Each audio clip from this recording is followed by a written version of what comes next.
was also going to default back on the debt back to the gold standard, but that too. Anyway, I'm trying to start the game. Our country. You shut up. Is hell. Fun. I'll mute you. There we go. Thank you for shutting up. Now let's start.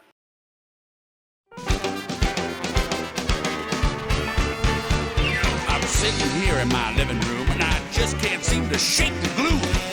I'm pissed.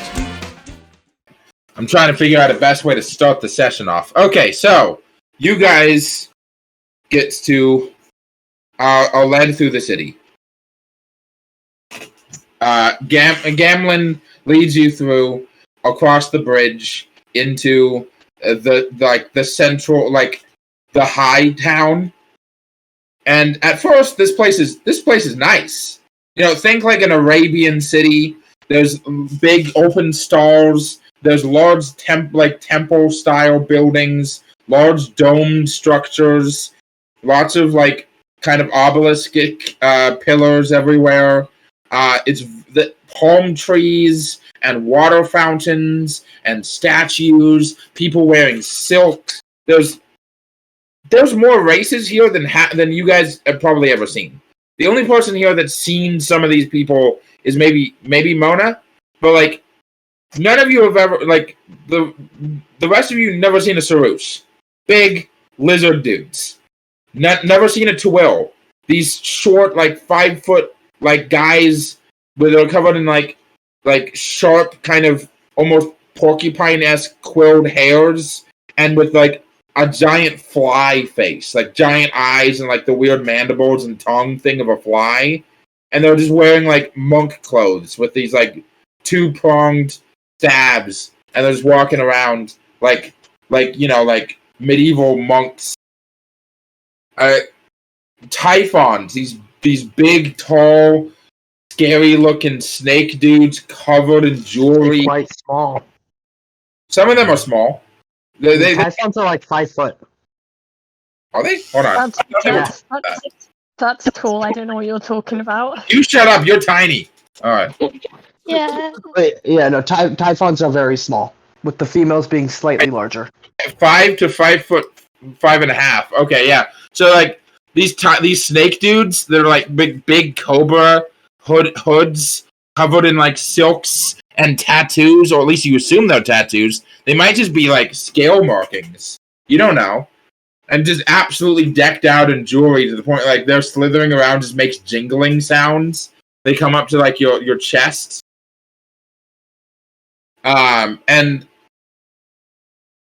And there's just so much. There's so many noises. There's so many people. There's animals you've never seen before. There's carts being pulled by animals you've never seen before. These big, like, almost moose-shaped, kind of like small elephants. Like imagine an elephant, but like its body shape is a little bit closer to that of like a moose, and without antlers. And camels. You guys have never seen a camel before, but there are camels. Big camels, too. So, starting with Brian, describe, like, your reaction to seeing the first time you've ever seen a genuine big city. Because you've never been to Bale or Trade before.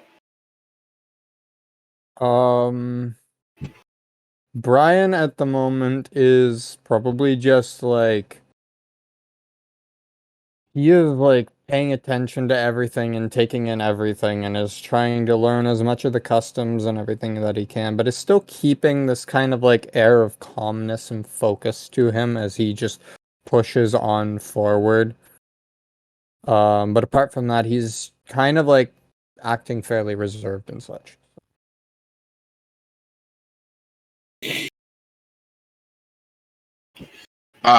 Leopold. Question. How long has it been since they arrived on the boat? Only like a day. You guys only had to wait like a day. And realistically speaking, there's a lot of people who haven't been let into the city. Okay. Well, first off, he's like just completely exasperated, completely relieved, as if he's been holding his breath for like months, and now he's starting to breathe. And this is because of his religion, because of his faith in Demar. He's been away from land all this time, and it's been absolute torture. He believes that it's punishment for hitting his sister. And now that he has this relief, he's looking around at all these creatures and people. And, is that a fly? And it's like he entered the pearly gates of heaven. And it's like, wait, I'm not even high. What the hell is going on?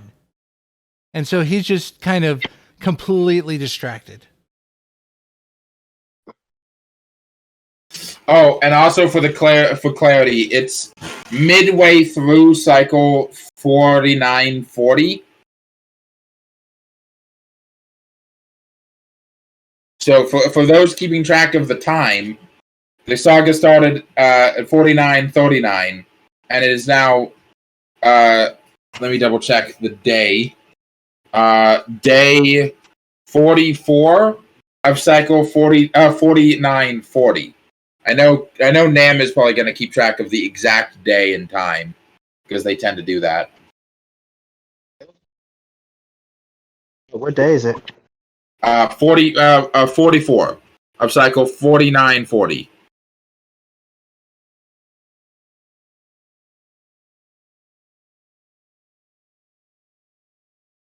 Oh, I'm gonna have to look that up in a math book. Day of rebirth. I don't know what rebirth is. I will It's find being it out. born again. I You are. thank you. It's the only Fine. day you Thank can you. cast Revivify. It's the only day you get to cast Revivify. Exactly. Yep. The highest possibility of a resurrection ritual succeeding regardless of the god you worship. It is after the day of Loptif. Phoenix's Day. That makes sense. Oh, yeah.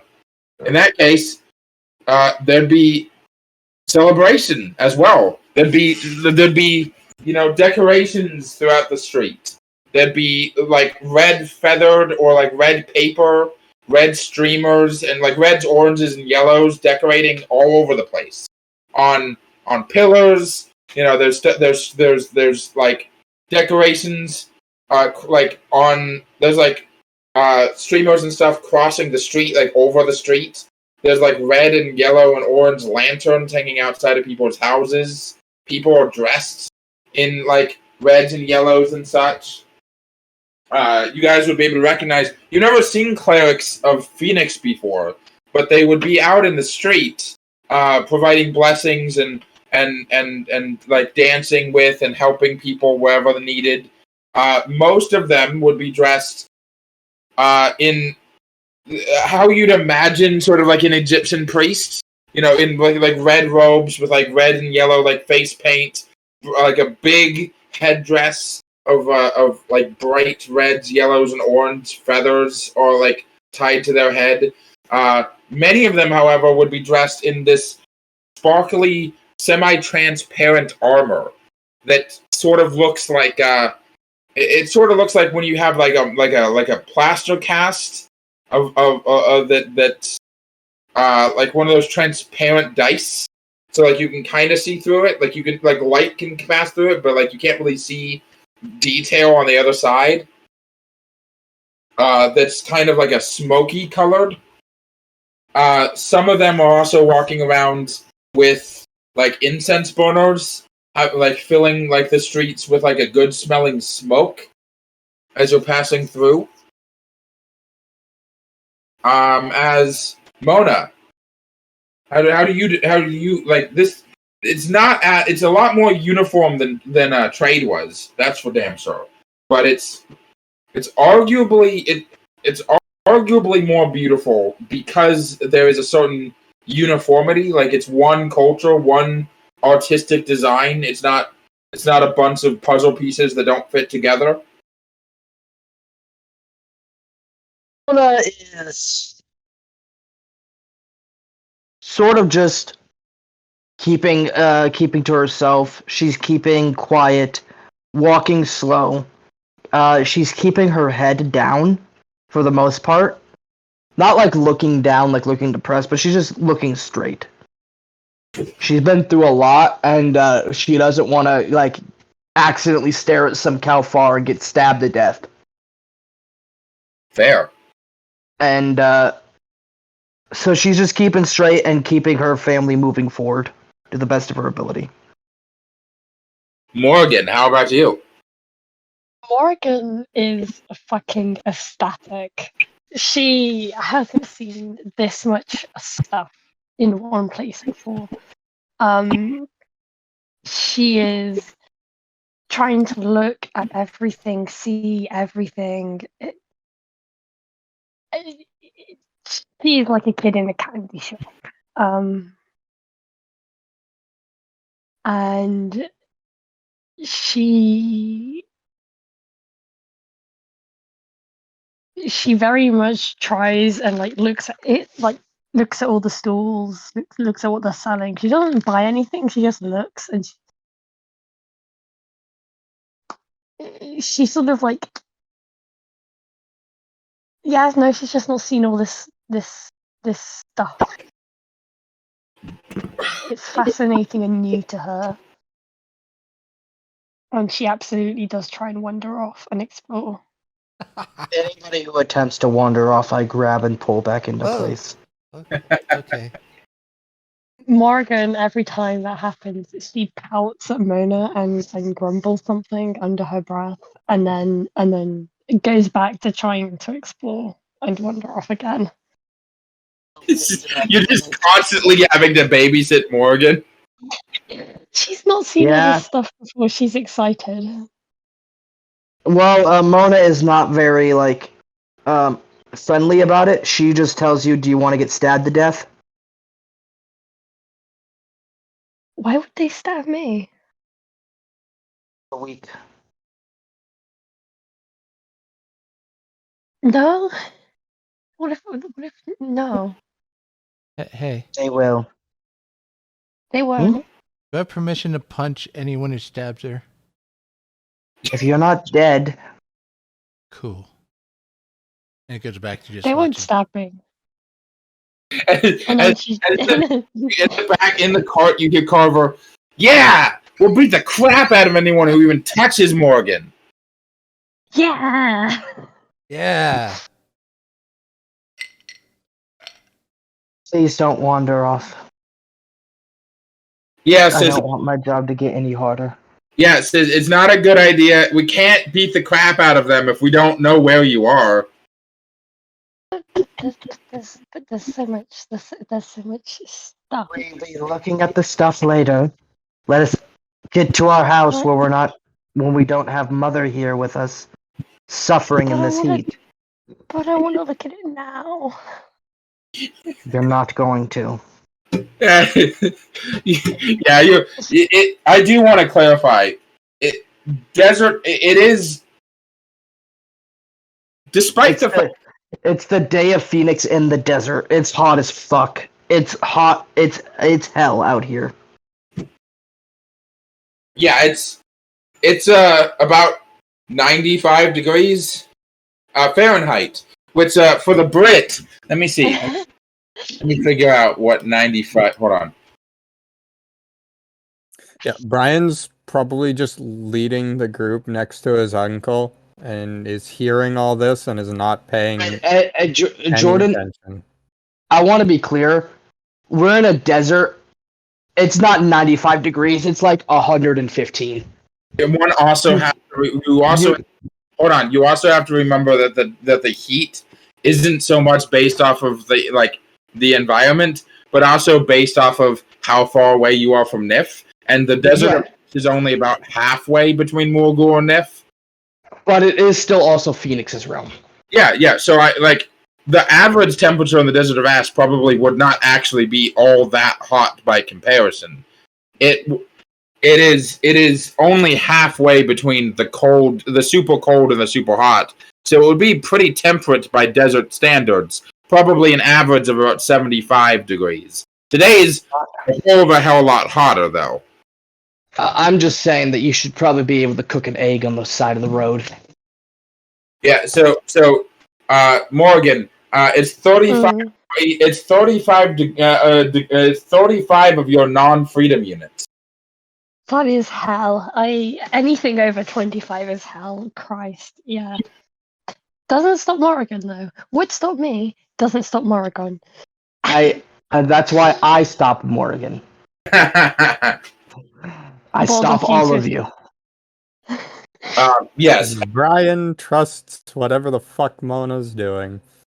Your uncle leads you through the streets of the city towards some very large, like a very large sort of ramp with stairs by either side that start going like zigzagging down like a cliffside. The ramp is like not steep enough that it would cause the carts to just start rolling down it immediately. So it's a gentle decline.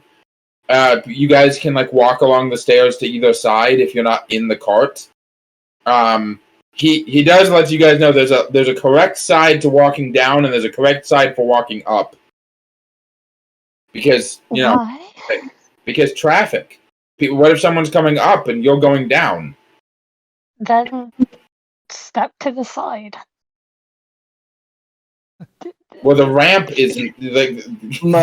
Mona stares at you, so you're going to step to the side with the ogre.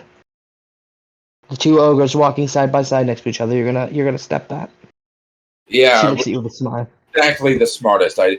The right side is for going down. The left side is for going up. Same. Cart's big enough for two. The ramp's big enough for two carts. Keep the cart on the right side. As you head down, once you get to the bottom, it starts getting a little bit warmer. Wait. I'm sorry. Up is which side? The left side. See, the problem is if you're going up. Yeah, no. If you're going down. Okay, if you're going up or down, always go on the left side. Like Okay. That makes sense. I'm sorry. Yeah, my bad. That was a poor explanation on my end. No, it makes sense. Poor explanation. Get roasted. Get roasted. As you start heading down, like warm wind, like whips against you guys as you end up in a part of a city that has the same like architectural vibe, but the very opposite of like the colors and aestheticness. There's still some people walking around with, like incense burners, and there's still like colorful streamers and stuff some places, but it's a lot less colorful. It's a lot more down to earth. It's a lot more simple. It looks like what you'd expect, like a typical medieval, either like Egyptian or Middle Eastern like community with large like round-topped brick buildings with multiple entrances. There's a lot more street vendors with just like that are literally just like a tent on the side of the road, selling literally anything and everything. Like a dude who's just selling barrels, a dude who's just selling cheese, very dubious looking cheese. You're not even sure if that's cheese. It might just be mold, but whatever. If you're hungry, buy it. We will get good. I look at fucking. I look at Leopold, I believe, as she stares at him. We'll get good food later. I know. I'm cool. Come on, man. Check this place out. Well, and he's walking. He's not like wandering. But yeah. You see him drooling. We will, my brother. But let us get out of this god's forsaken heat. as the city becomes a lot more like as he leads you through the city, it becomes more slum like, and at some point, it stops, and the cart stops in front of what looks to be, the best description is a nearly entirely dilapidated apartment building. There's wooden planks in front of some of the windows. The stairs leading up to the front door are just like a solid block of clay that's been molded out. There's no hand railing or anything. The door itself is just like a solid block of iron with hinges drilled right into the stone. It's only 2 stories tall, but it's a little wide. And he says, "Hadn't thought about where to put the cart. Well, we'll think about that in a moment." This cart is definitely getting stolen. My God. Well, no. I mean, maybe the cart, but we'll figure something out with the optilang. I'll figure something. No one's stealing any of our stuff. If you have to sit out here and watch it, do so. Oh, I can do that. Just when needed. None of my neighbors are going to do anything. It's not the neighbors I'm worried about. It's the On that, neighbors. on that, my dear niece, we agree. As he takes out a key ring and fumbles with it for a second before opening the door, sort of gesturing for you guys to head inside. Help Mom get inside. Brian is going to wait last. As you guys, Nobody fucking wanders off. Morrigan looks like she was about to wander off for a second, sees Brian, turns around and skips inside. As you guys, you a death glare. As you guys do, She grins. you guys do head inside. As there is, to say disrepair is an understatement. The number of bugs and rats just visibly noticeable upon entering is immediate. There is no floorboards or rugs or anything. It's just stone floor. Most of the windows are either broken or boarded up for one reason or another. There's not a whole lot of furniture to be had. There are 2 primarily furnished rooms. One that appears to be a living room of some kind, and one that appears to be a bedroom of some kind. As he scratches the back of his head and says, "Yeah, so the place used to be an apartment before the manager died. Wonderful. Bought the place in an auction. It was the only place I could really afford at the time. And took the last of Father's money. I've been living here by myself because no one else wants to buy any of the other rooms, so I suppose you have the run of the place." Okay.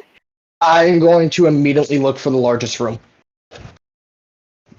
Most all the rooms are about the same size, except for the living rooms downstairs, which are more like common rooms than specifically living rooms. Upstairs, there are 12 bedrooms of exactly the same shape and size. Each one has 1 window. Each one is roughly. There's 12. What was our uncle's name? Fuck. That's not his name. I think it was Galen. Gamlin. Gamlin. Gamlin, got a question for you. Yes. So you own this place, right? Yeah. I suppose it. But like I said, bought it at an auction about 15. Very good. Can I combine 2 of these rooms? Oh, I don't see why not. You want to knock one of the walls down? I suppose you get one of the boys to help you. Yes, that sounds about I'm right. doing that just yet. What? I said refrain from doing that just yet. I'm Why? not gonna go breaking walls and starting He random literally things. just gave us. He literally just gave us permission to do so. I mean, And I am telling you not to. I don't think you have much control over it. It's I'm Gamlin's the home. man of the house. No, you are not. Gamlin is. now, nephew, I think I'm the man of the house, but you are the man of the family. I think. I'm the She man of just the gestures family. towards the. Yeah, I Oh. was about to agree there. He is the man of the family now that your father's dead. Aren't you the oldest son? Yes. Same to what happened to the rest of your family. I really do apologize. I wish there's something I could have done. There was nothing you could have done. But thank you. Anyways, brother, there is really no reason for you to stop me, and you're not going to. I need my space for my work. I would advise to buy your furniture first. I mean, an empty room isn't much of a, no matter how large it is, isn't much. Is To me there... for now. So how many rooms do we have to sleep in? Well, downstairs there's 4 bedrooms, one of which is his, and 2 identical common areas on either side, which are twice as large as a bedroom, and both have 2 doors leading in and out. And then upstairs there are 12 bedrooms, all of which are identical. Yes. Mona wants to knock down one of the walls of the 12 bedrooms to make it a double-sized room. I think what Brian is doing is doing the math to figure out how many people are going to be living with you guys. Yes, considering that we have a bunch of random mercenaries with us. But they never said they were going to be living with you. They just said they were going to live for you. The mercenaries don't live with us. They live somewhere else. Yeah, they didn't say. They clarified they were going to find their own place to live, but they work for you. All right. So you don't have to use them. You got you, Leopold, Morgan, and Mona. You got Locke, so that's 5. You got Mom, so that's 6. You got Carver and Bethany, so that's 7, 8. 8 people total. So, personally, what we need to start doing is we need to start making money, which we obviously don't have. The result of this means that we should not be breaking down rooms. All of us should probably be living downstairs, which means some of the younger of us are going to have to, and even the older of us are going to have to bunk up. I imagine the boys in their own room and the girls in their own separate room. Refuse. I will not be sharing a room with anyone. I Means have there's work to one attend remaining to. room. If you want to be a bitch about it, you can have that one. But I'm not letting you tear down a room that we can use to sell to people after we clean this place up. Oh, you guys are going to actually help me. I tried, but no one.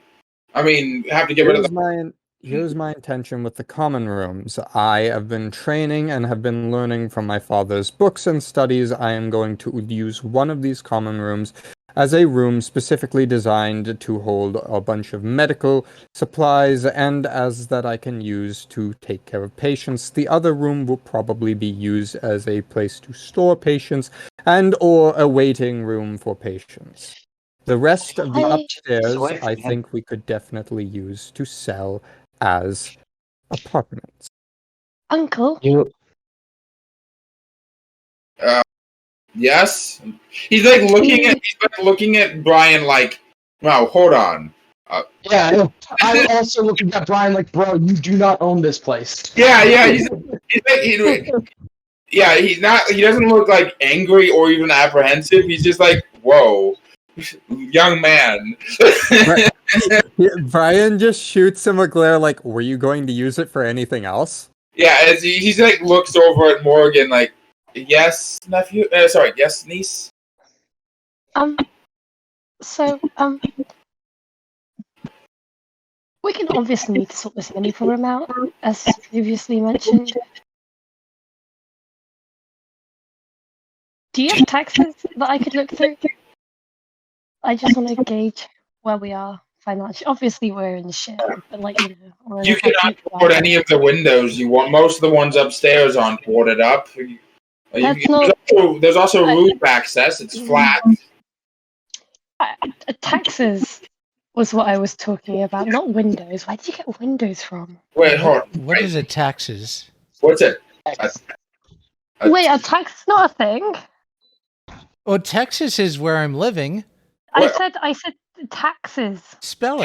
Taxes. Like tax code? Yeah.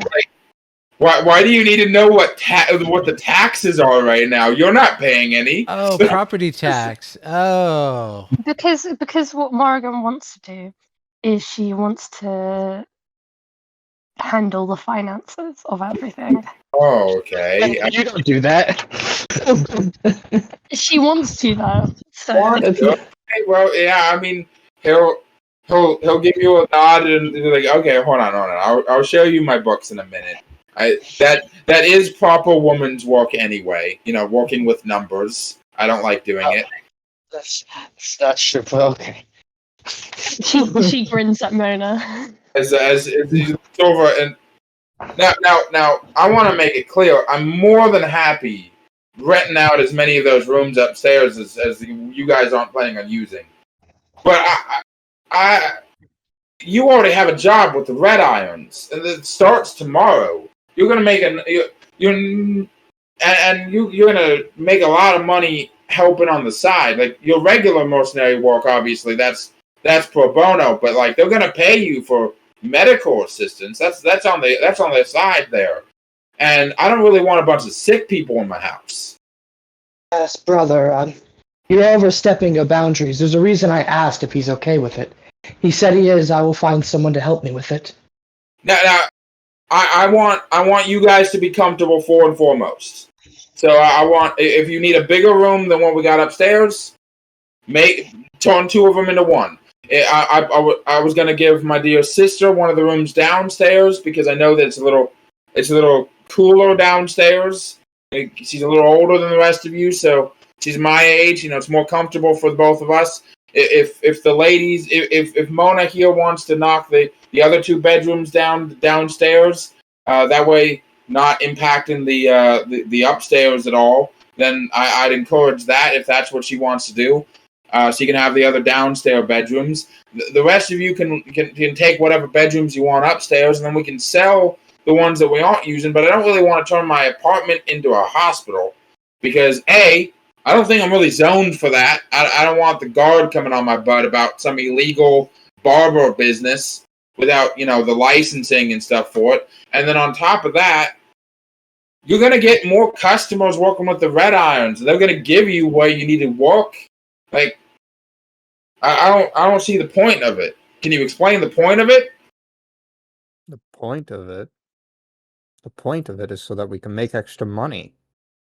And you're going to make extra money without having to turn our living quarters into someplace a bunch of strangers that are sick and dying are trotting through.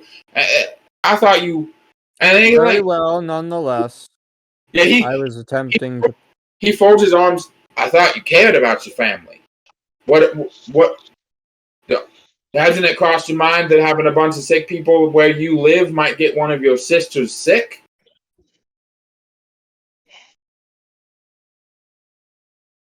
You do realize that I will probably have prepared for plans such as that. I'm not very stupid. I don't want to get sick. You wouldn't get sick. You don't know that. I know for certain that you wouldn't. Nonetheless, if you don't want that to happen, then I won't do it. After all, this is your place. I was simply suggesting that we use this area productively. Yeah, we can. How about a compromise? You guys brought a bunch of your father's books with you. Why don't you turn the other common area into like some sort of small little library? Oh, I love a library. You can buy books from some of the other merchants and then rent them out to some of the poor folk. They can come in through the front entrance, rent out your books. You got your guard, but you got your mercenary buddies. They can go track down anyone who doesn't bring your books back. I could teach people how to read and write. Yeah, Listening, it's there just are to people. teach people how to read and write. You know how many people don't know how to speak or read Pelganese in the city? It's not a primary language. Anyways, she looks over at Leopold. Leopold, can you help me over the next couple chains? Tear down a wall in the back on one of the back rooms. Upstairs? He does a quick scan of the rest to make sure there's consent. At least. If we are going to do this, I very much request that you use the downstairs rooms. If you wish to tear out one of the rooms for the downstairs rooms, then go ahead, and we can convert one of the common rooms into an area for everyone else to sleep, if you need a room that big that badly. I don't just see why you care so much. Because I think that the upstairs room should be specifically dedicated towards guests. That way it would be more Guests? organized. What guests? Not guests. Sorry. Out of character, that was a fucking slip of the tongue. Customers and people who want to pay rent. Some would be tenants. Tenants, yeah, my bad. Should leave it for tenants, so that way we don't have to intermingle with them. What tenants? Oh, Did you not hear what our uncle said? He said that it was completely fine for us to help build this place up to be a place for other people to live in. Yeah, but won't we be Yeah, busy no, with So our long as mercenary they work? pay. Yeah, she points at Leopold. Exactly. We do not have the time nor the resources to maintain any form of business. And Let what us will make you this a be doing comfortable. during that time? No, I will be- hold on, no, everyone stop fighting. You can fight on your own damn time. This is pointless. You just got here. I don't come on now. It's just a family planning meeting. It's cool. Listen, Yes. I don't mind having some people. I wanted people to move in upstairs. When I bought this place, I was hoping I could make my money back by having people rent upstairs, but this place is fucking ruined.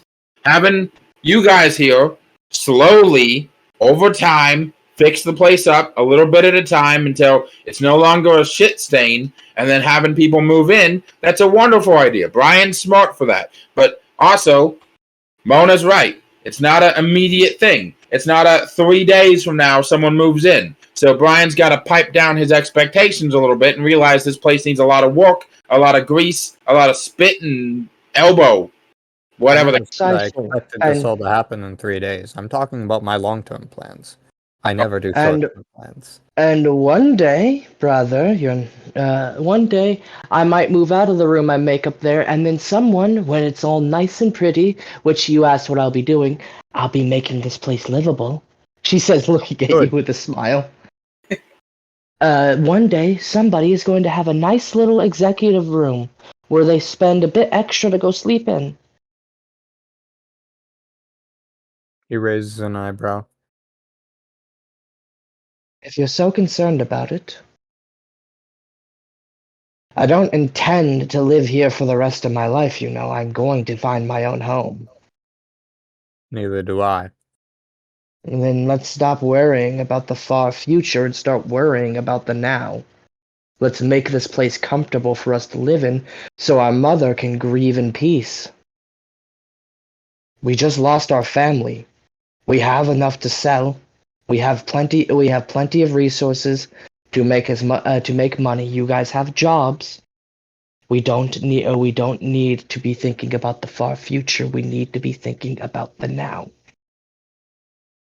The now is we are in a great deal of danger in a new city we don't understand that we need to learn the culture of quickly.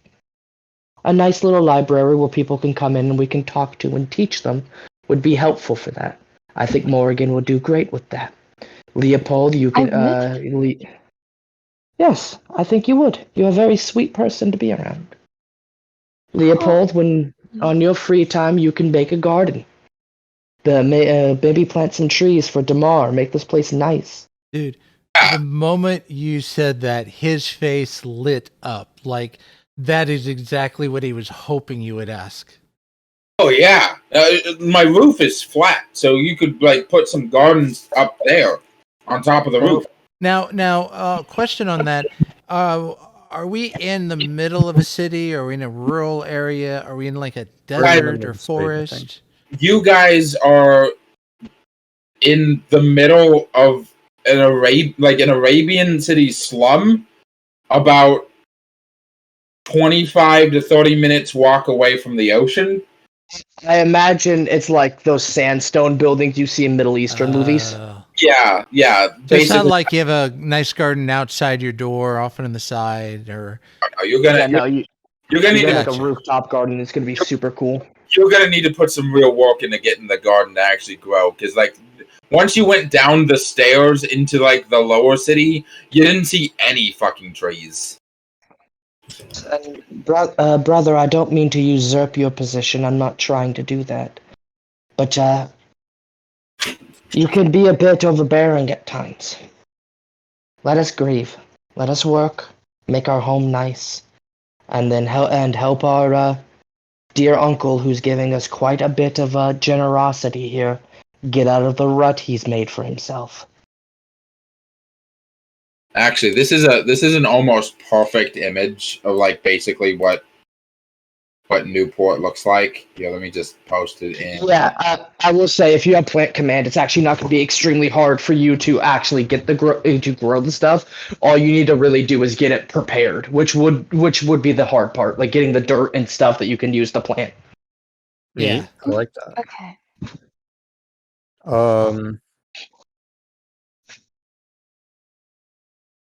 Yeah, no, it's not like I can go out and climb a tree or forage for berries. So I understand now. Yes, we'll make this place the nicest place in the nicest building in the local area. I'll put a woman's touch on it. Some Hycro flair, lots of purples. Brian is just kind of like shrugs. And you guys know Brian. Brian's like organized. He wants things done a certain way. And anal about it. Yes, very fucking anal about it. And you fuckers are messing with his vision. And so he's just kind of he's just decided he's gonna give up and he's just gonna go do his own thing. As you see him just say, "Whatever you wish to do, I'm gonna be outside, probably going throughout the city on my own, trying to figure some stuff out. Don't fuck with anyone or anything while I'm out." As yet, I'm gonna go tear down a wall. As he just starts going upstairs. Come on, Leopold. As the first day transpires, I am going to in CC. I'm going to keep notes. We are on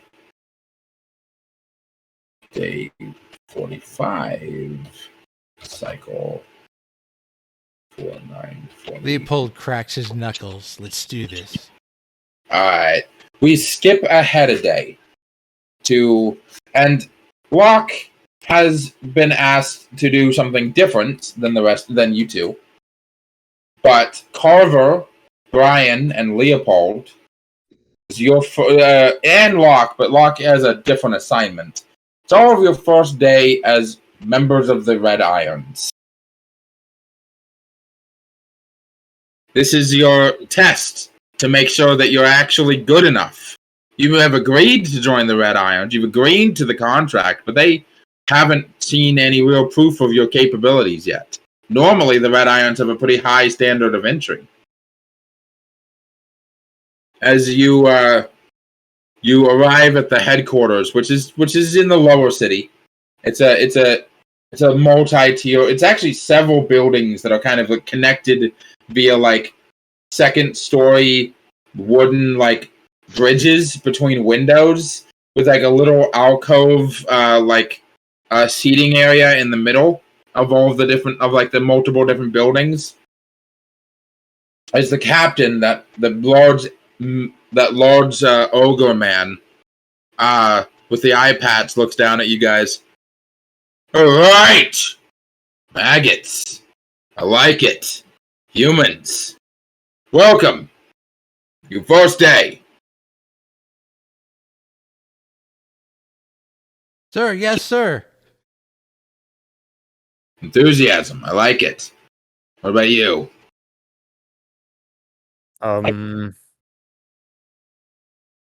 Sir, yes, sir. There we go. As the carver kind of stumbles on like his boots and says, sir, yes, sir? That one's questioning himself. We'll work that out.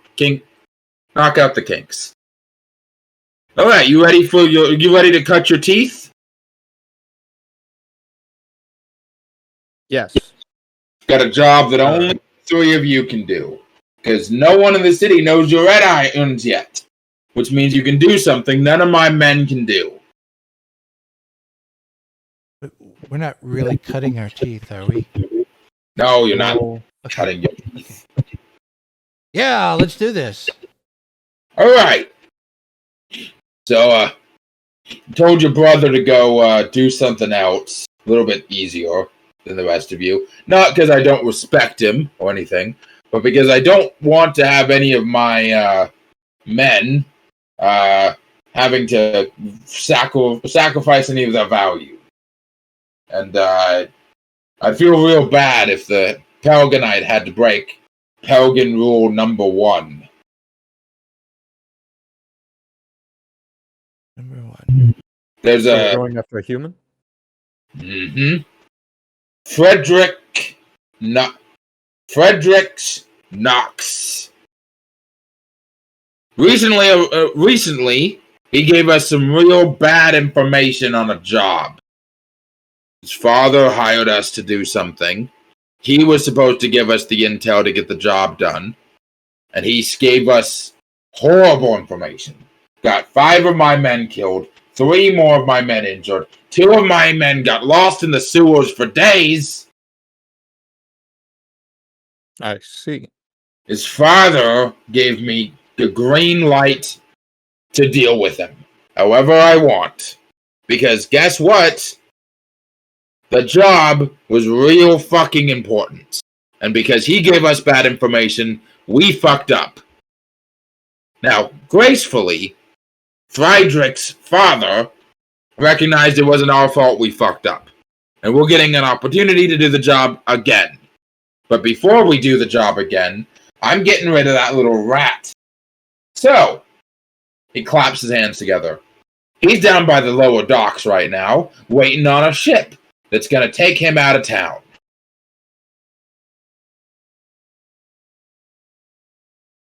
I see. He is expecting some of my men to come around and fucking murder him. He's got 6 guards. He's armed. Benefit, though. None of you are wearing my colors yet. None of you have been seen walking around or on any jobs with the red irons. You're brand new. No one knows your red irons yet. He won't recognize any of you. Most of my men are ogres and fair. Some Sarus here or there, some Kalfars there or there. Don't have a lot of humans on the payroll. So he's not expecting a bunch of 3 humans not wearing my colors to show up and stab him in the dick. Excellent. So, go stab him in the dick. I turn around and begin walking. Completely on cue. Yeah, Carver, doesn't notice at first and then, stumbles to catch up to you. Are we really just gonna go kill a guy? I just look at him blankly. You're not going to kill him.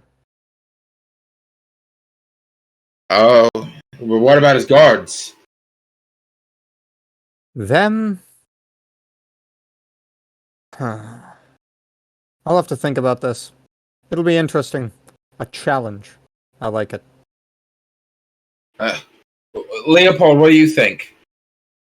Are you asking me OCly or in character? It's in character. He's a little flabbergasted. He's a little slow on the uptake, and he's like, not fully understanding. Are they assassins now, or are they like take a needle and like poke him in the crotch, or are they going to try to maybe fake hurting him so he can get away? He doesn't know what's going on, so he's kind of following the two, but he's kind of processing. Okay, broadsword swings. I got this. I got this. You know what? How about this? Me and Leo can deal with the guards, and you deal with this Friedrich motherfucker. How about that? He's going to be a pushover. I doubt he's going to pose anything of a real threat. It's the guards that I'm more worried about. Overall, I'm kind of worried that you all will have to deal with this. I Hey, need to know right now, are you guys going to be capable of killing another human? I have no quarrels about it. But you? Look, so some of those Elysians back at the fucking back home were human. Human doesn't. look. This Locke's the Pelganite. He's the one that made the oath not to kill humans. I think everyone can be an asshole. Good. Actually, can I insight check him? Sure, go ahead. Okay. Meanwhile, Leopold should answer the question. Yeah, no, look. I'm going to punch to defend myself, but I'm not going to punch with the intent to kill. If they're passed out, I'm moving on. That's my stance. I mean that's fine. I mean, you don't have to be the one to kill them. We weren't even hired to kill the guards. We were just hired to kill the Nox guy, right? Like, there's If only they don't kill the guards, they're probably going to try and get revenge. no. I mean, they're just hired guards. I mean, if I don't want to kill anyone we don't have to kill. So if Leo just knocks someone out, I don't think we have to coup de grace them on the ground, you know? And can't we just say, hey, we're going to hurt you a little, but then pretend like you're dead and, you fell in the water or something, or... No, well, I'm not sure if I'm comfortable with that either, because well, so he doesn't die, but he gets to move on. Well, okay, but we were hired. It's like an honor thing. Well, now hold on. Okay, if we're going to play this way, and he kind of takes in, there's something in his past that logic was very important to him. So he's kind of playing this out. I've lost my thought. I'm beginning to think of a plan. It's going to require all of you to work together. Oh, I'm sorry. Okay, I will say this one thing. I know it's stupid. We can ignore it. We were hired, he specifically said, to stab him in the dick. If we do that, we've done our job, we can walk away. What do you think? I mean, so anyway, I have a plan. God and we damn all it. need to work with it. For this to work, we all need to focus up and work together. So, okay, how many ogres are there in the city? The ogre let them actually pull open the book and look at the population demographic of ogres. I'm saying, would there reasonably be ogres in this city? Lots of them, yeah. There's a lot of them. Yeah. I'm not doing get help. Yeah.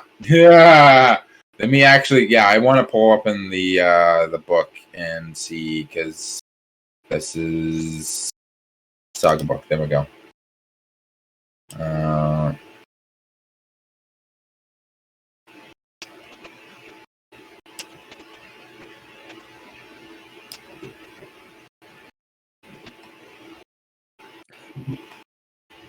What's the time?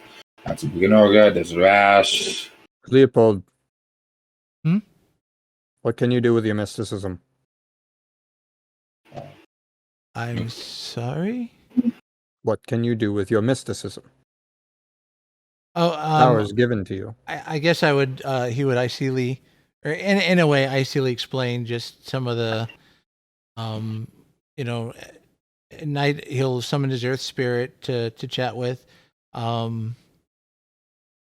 can add a Oh. piety score to my brawls. There's got a little empowerment. Not a lot. Plant command. The one thing that I have here: move earth, make a pit as wide and deep as 6 feet, but nothing too useful. Oh, Is yeah. there a lot of earth around us? I mean, yeah, the ground is made of like clay and dirt for the most part. The streets are not like paved down here in the lower city.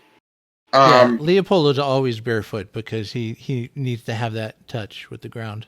City is 6% ogres, and the city's population is around 9,000 people. All right. It's a decent size. But I can punch really well. Here's my suggestion.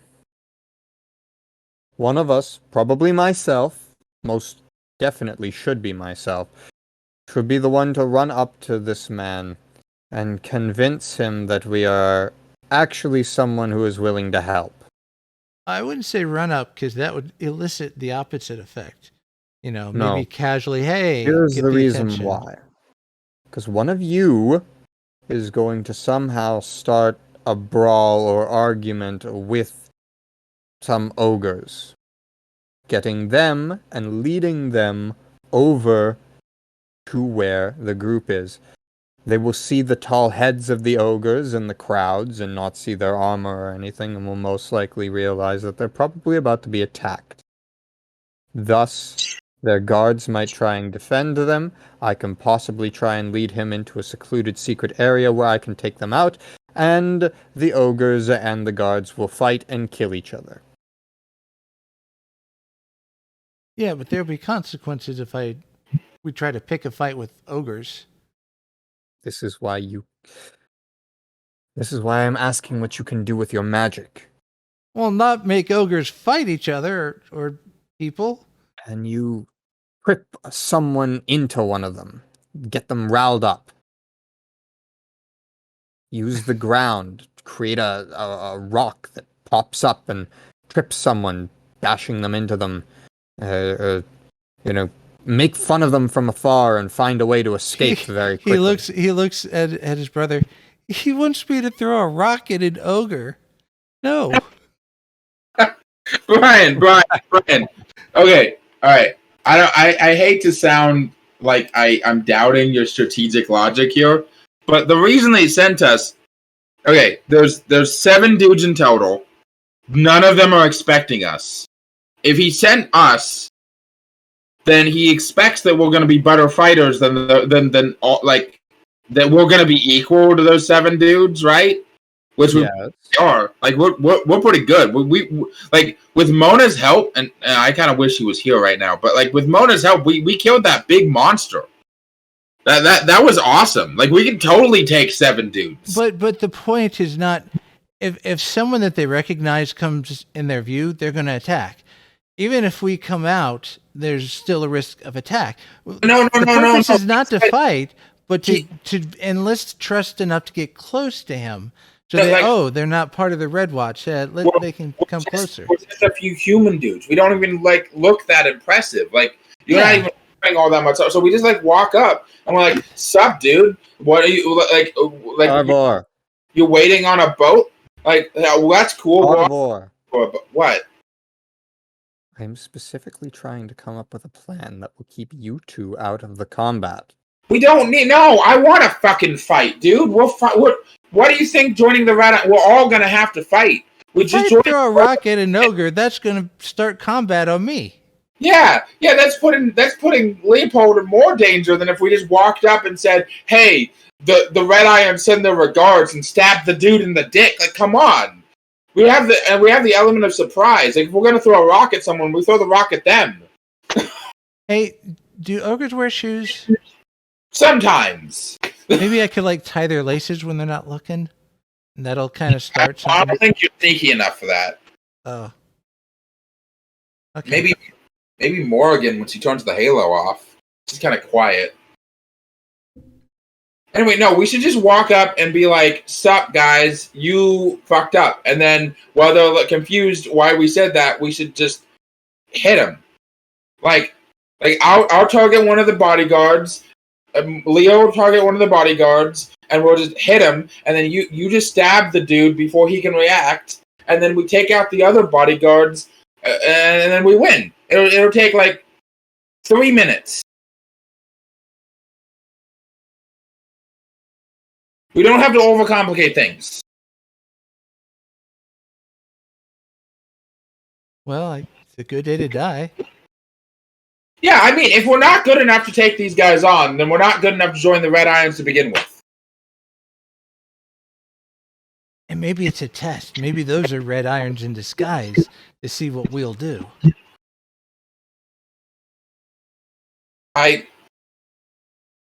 Maybe? I don't think so. They sent us to kill a guy.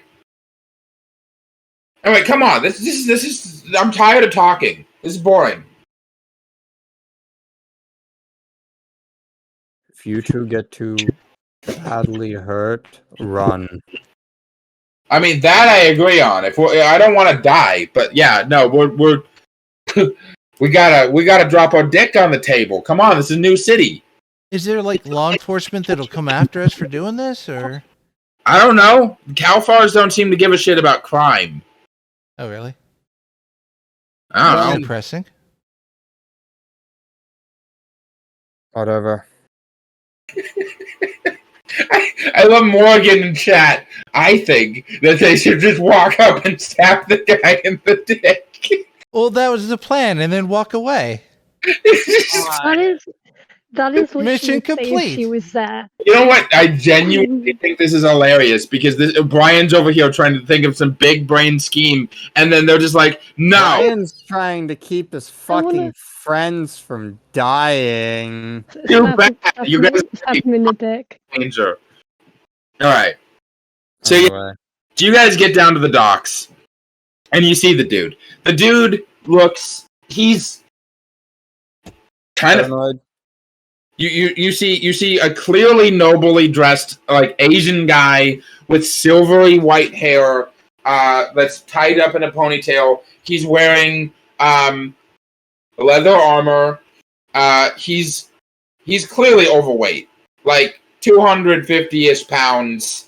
He's had a few too many sweet rolls. He doesn't really belong in the lower city. He's clearly trying to catch like a more inconspicuous boat.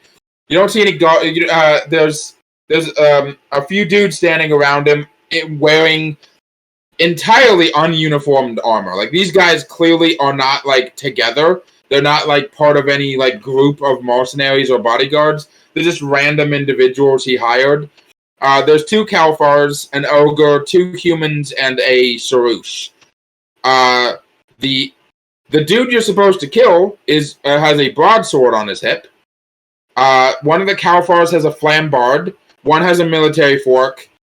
The ogre has a big old skull crusher mace. One of the humans has a pair of chakrams and 2 more on his belt. The other one has has 2 kukris, and the Sarush is like carrying a whip on his belt. None of them have their weapons drawn. They're all just hanging out waiting for a boat. You guys want to do the more fighting option? Very well.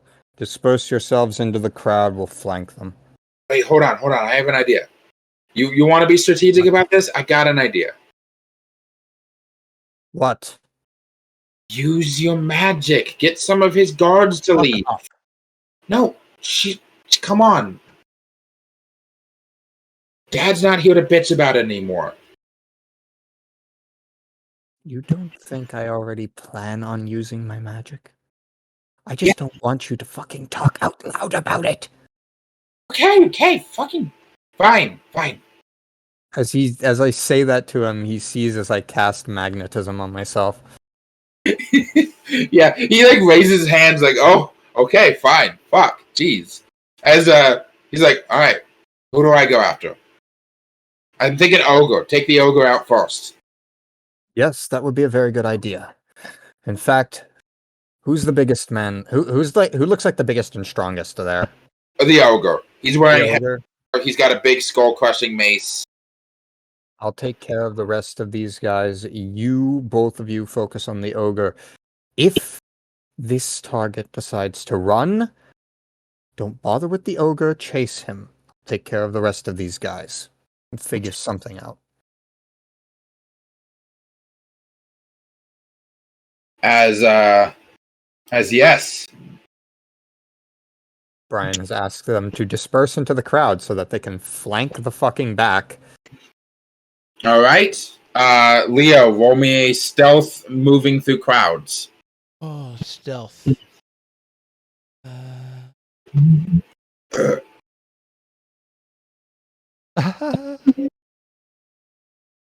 That's with a negative too. 13? Wait.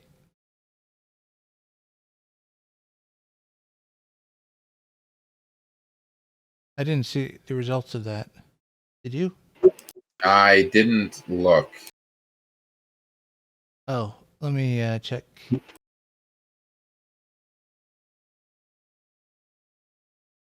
Oh, there we go. 11. Okay. Now I have to roll against the perception of these motherfuckers. They're at an extreme negative due to the fact that they are not, looking for you. Where are my D8s? There that you are. I am not able to log into my Roll20 right now, but I have physical dice. Let's get physical. 7 plus 2, 8, 9. So they rolled a 9. The main dude rolled a 9. So he does not notice you at all. And the guards 8, 9, 10, 11, 12, 13, 14, 15, 16, 17 total. So the one guard who's actually keeping an eye out, which is the human with the chakrams, he notices, he sees you, but he just moves on. He notices you, but he doesn't stop to look at you. He doesn't seem to think of you as a threat or anything. You're just another dude in the crowd. I also want to clarify, the crowd's not super thick. There's only it's not a super busy dock. There's only maybe 20 other people here total, and they're just, most of them are just dock workers, just doing their thing. All right. There does not appear to be any official law enforcement that you see. If you want to double check, you can roll. Either of you can roll perception. Now, what's the ground? Is this like a wooden dock we're on, or just Yeah, you guys are on a wooden dock at the moment. Oh. Question. Does as I say, how visible is that of a casting? How visible of what? How visible of a casting is that? Of what? As I say. It does not have, if someone didn't literally see you cast the spell, then they, no one is gonna know that there's a spell on you. It bolsters your ability. It basically just, the way the spell essentially functions is puts your wards on auto drive, so that you the spell essentially takes over a part of your brain and autopilots you to being more charismatic, by default. So you don't even have to think about it. Okay. Sweet.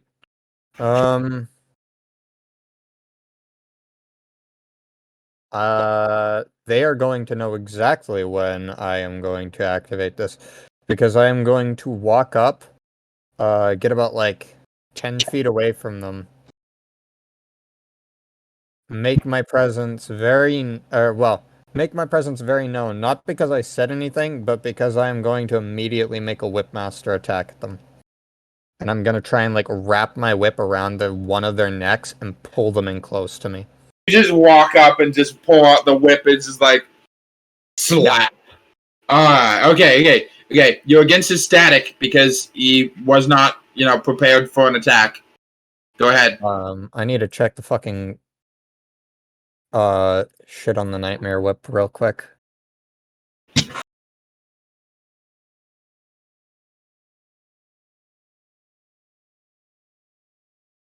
Now, just so you guys are out of character, aware of the stakes, each of the guards are extras. They have armor, but if you do any damage above their armor rating, they only have, because they're extras, they only have 1 hit point apiece. So any damage above their armor instantly downs them. If it's reasonable to present so, then you are able to determine whether or not you kill them or just knock them unconscious. And since Leopold literally just uses a shield in combat, I'm going to assume that he's just going to be knocking people unconscious. Yeah, I'm gonna try. Or knock them into the water at the very most. That would be preferred.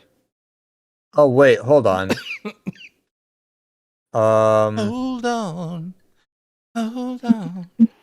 Actually, is the fucking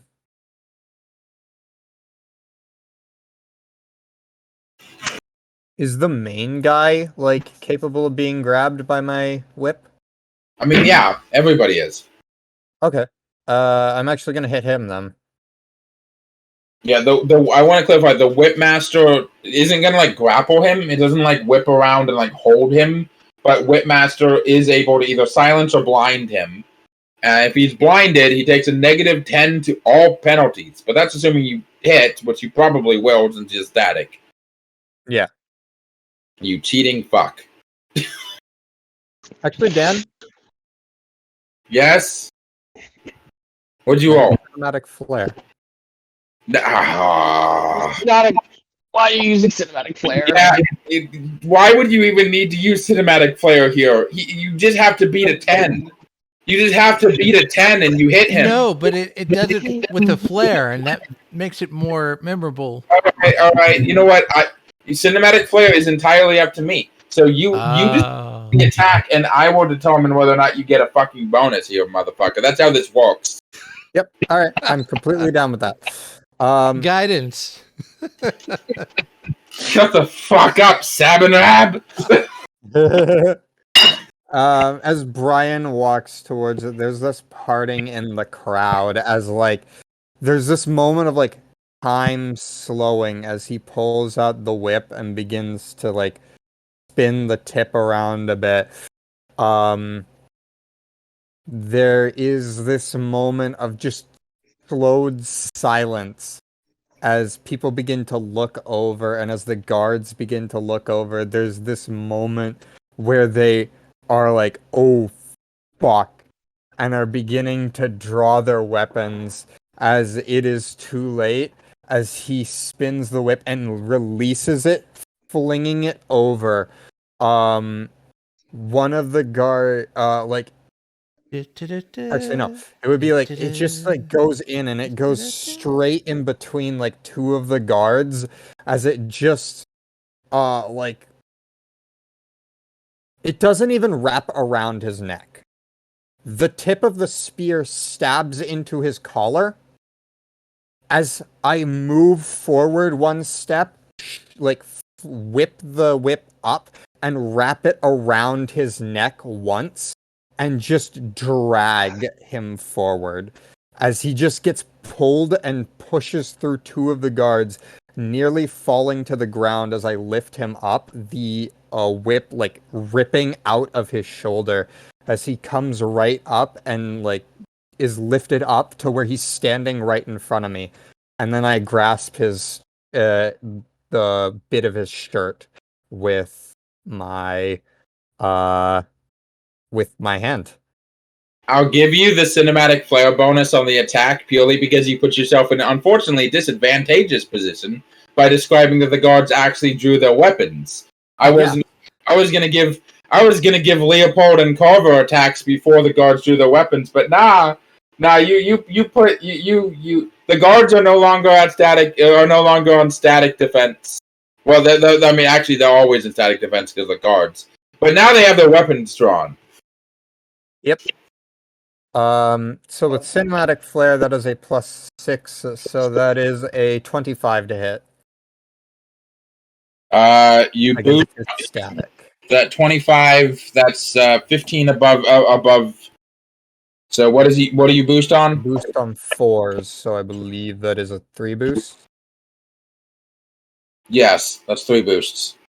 Sweet. 3 boosts plus 3 damage. 3, and it's my strength for the whip damage, correct? Yes, it uses strength Okay. because you don't.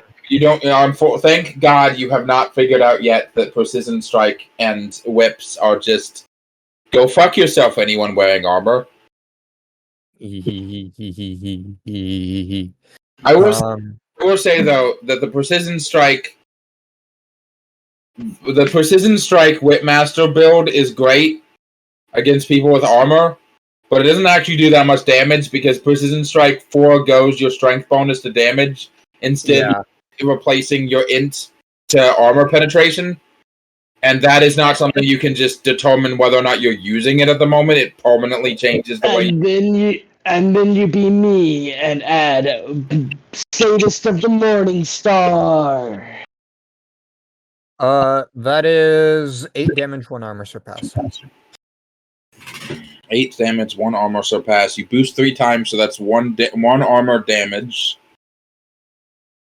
So 1, 2, 4, 5, 6, 7.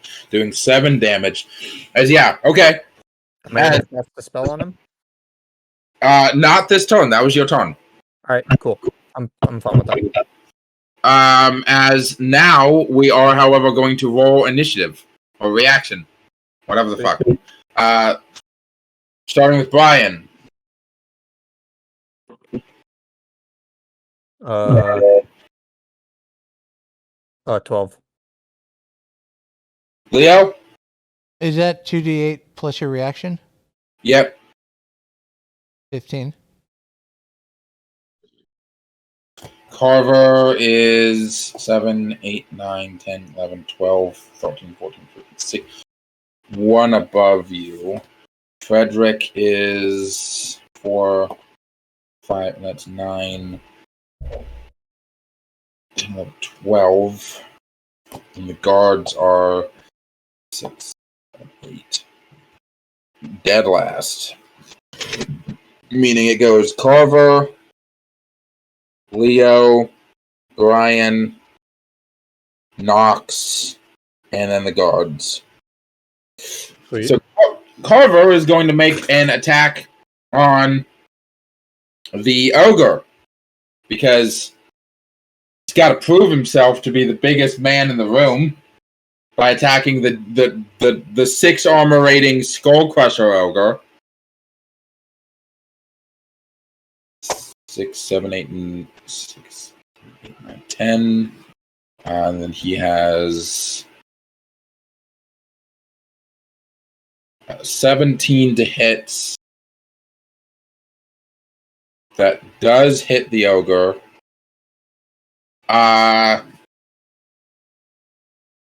He's got a broadsword.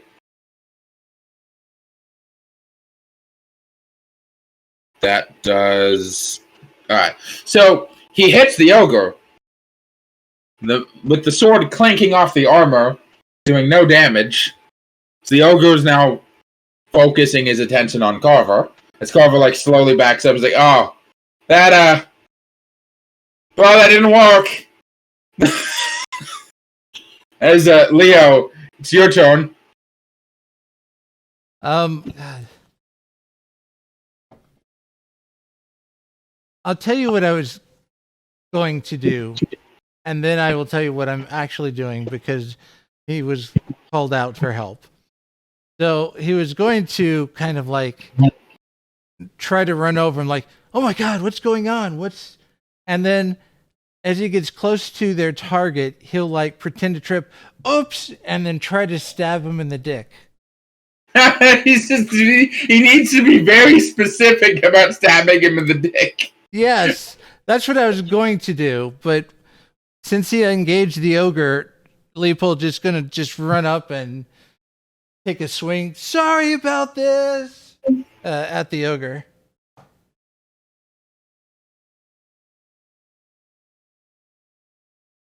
You have to give me. Wait, really?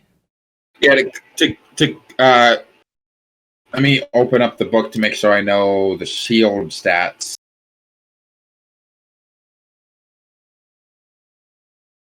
I'm pretty sure we wrote them down at some point. You only use a shield, right? Like that's. Yeah, I brawl, so I use strikes for offense, but I do have a shield. Shield strike builds is actually like pretty fucking good. Yeah. Okay. So. Yeah, Dan helped me with this build. By Austin's improvements to the book, you can use shield with either brawl or crushing attack, and they do 307. And they give you a +1 bonus to resisting shatter attempts. Now, no, my apologies. They don't have a +1 bonus to resisting shatter attempts. If you have a spiked shield, it has a +1 to shatter attempts. Who left? now, Wow. now, would it be more efficient to attack with the shield or attack with the strike? Do you have? I mean, the shield does 307, and a strike attack does 307. So Well, I have 605. Oh, that's because you have martial artist, don't you? Yeah. Yeah. Okay. So just use a strike attack. That's what I was gonna do. Yeah. Just flavor it as hitting them with a shield. Okay, yeah, he's sorry about this, and like in slow motion does a swing and a 21. Damn. 21. That's Kind of okay. low, So that's but 20, 14, 15, 16, 17, 18, 19, 20. That's a difference of 7. That's at least 1 boost, right? no 5. I boost on 5s. Yeah. So that's 1 boost. Yeah, you're right. So that's 1 extra damage. So how much damage is that total? When you say 1 extra damage, you mean 1d8? No, 1 extra, like one extra to your total damage of the attack. Oh, well, since it's 605, that makes That's 6 damage. the damage. Okay. Yeah, no, that takes out the ogre because he had 6 armor, so you had to do 7 damage or reduce his armor rating. So you. But yeah, not lethal, just knock him out. Kind of sorry. Yeah, describe knocking the motherfucker out. However, like in whatever function you wish. I'm just thinking of the cinematic flares, like sorry, and it's a slow motion, coming up and hitting the ogre in the cheek, and you have the slow motion cheek flapping as he turns. And then it's like the next scene, the ogre's like landing on the ground and bouncing a couple times before he's just out. And Leopold's just like standing over him with the hunched over. It's like, what did I just do? Yeah, you see 2 of the guards look at each other and just like, fuck, they took out the ogre. Brian, now it's your turn. As I say. Also, I just switched to my phone. I'm gonna go get some food. Yeah, your phone microphone sounds like a McDonald's speaker, but you're good. Good. It's pretty clear to me.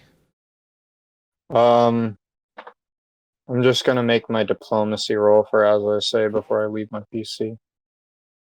Now remember that you can't use as I say to make him harm himself in any kind of way. Like Yeah, I know. He if you tell him to jump off the pier, he's not going to do it. If you tell him to stab himself, he's not going to do it. Oh no, like I believe it's he won't do anything to violate his moral code or something like that.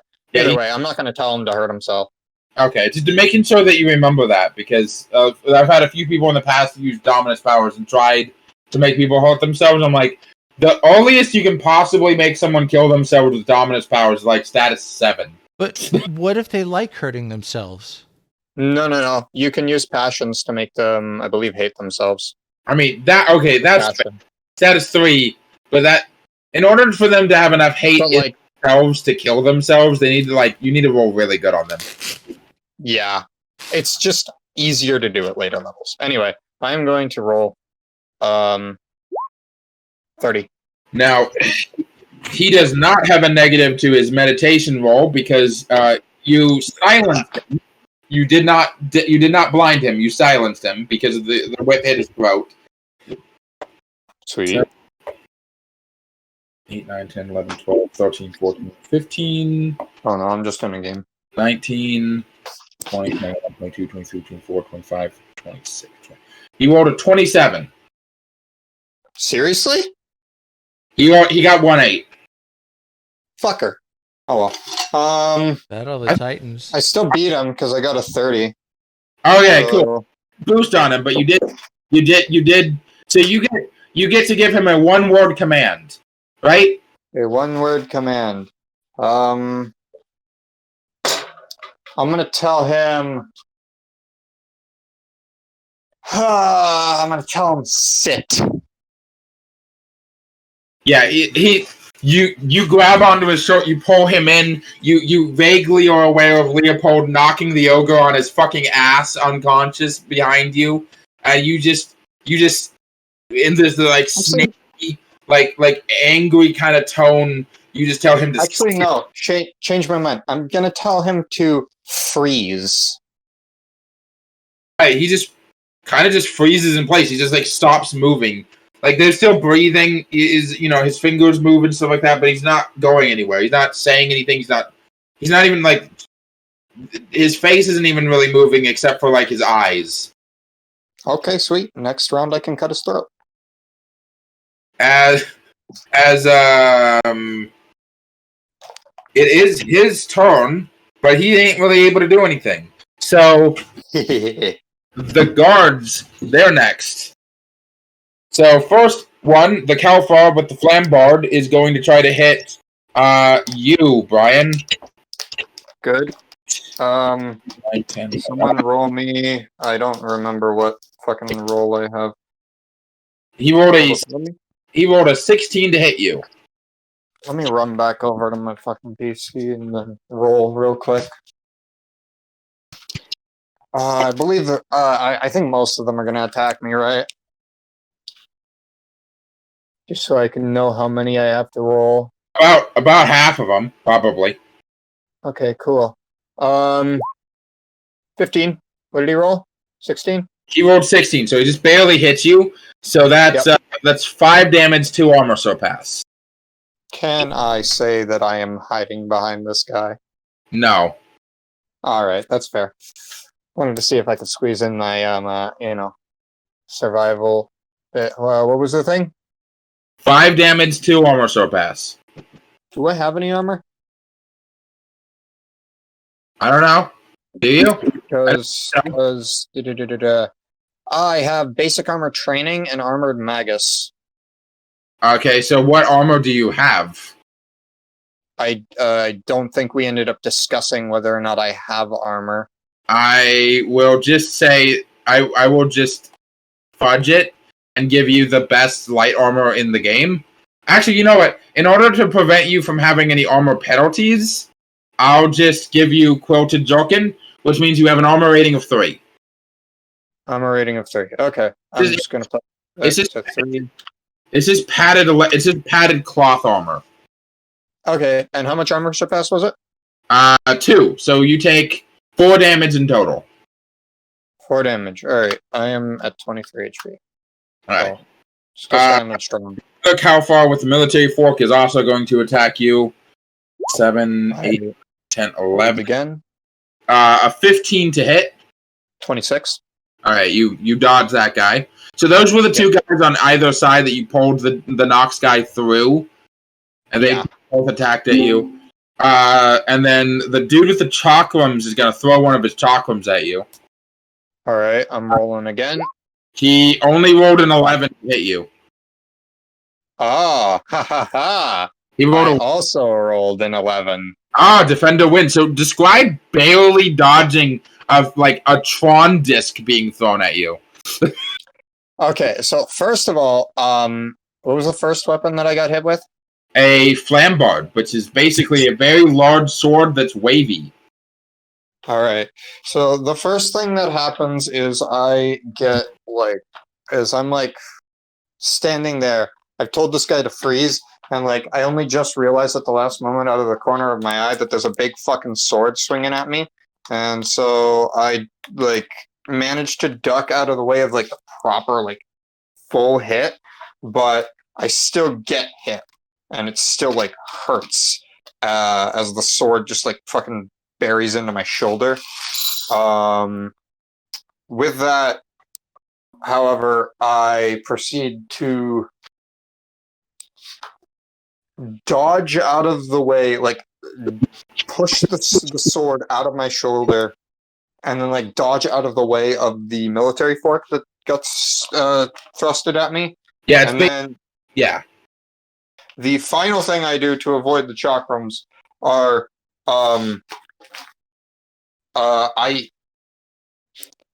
I see that he's about to throw it, and I move the guy's body that I froze in front of the way, so he actively throws it and misses to avoid hitting his boss. As I just am like standing there, now using this guy's body as a shield to try and avoid damage. Feels like something you'd see out of like a movie like Bullet Train. You ever seen Bullet Train? I haven't seen it. Bullet Train has some of the best action scenes I've seen in a long time. Oh, really? I'm gonna have to watch that one. Literally some of the best like hand-to-hand fight choreography since the first John Wick movie. Ooh. It's also got I think it's got Brad Pitt in it. Anyway, I don't remember the name of the actor immediately. The other two dudes, the dude with the two kukris, he's going to attack twice, and he's going to stab at Leo. His first attack is, let's see, that's a 12, an 18 to hit. Okay, so it's 2d8 plus what? Armor rating or defense?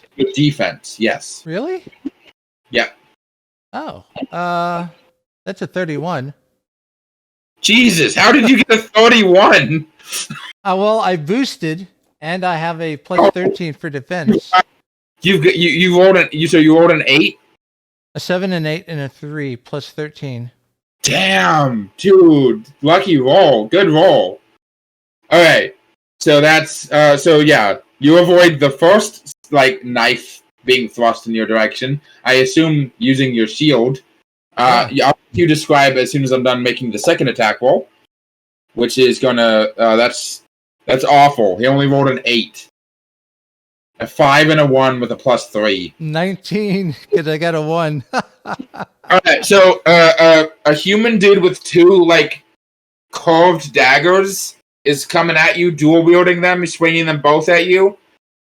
Describe avoiding taking any damage whatsoever. As he turns and looks at the guy, he hates this. He doesn't know why they're fighting. He wants to go smoke some weed under a tree and eat an apple or something. And just as the guy makes his first swing, he swings. He twists his torso to the right, his shield deflecting that, and then in that position, he twists back to the left, deflecting his second attack. And he's like, "Look, I'm sorry." He's not that sorry, but he is sorry enough, and just kind of standing his ground now. 9, 10, 13.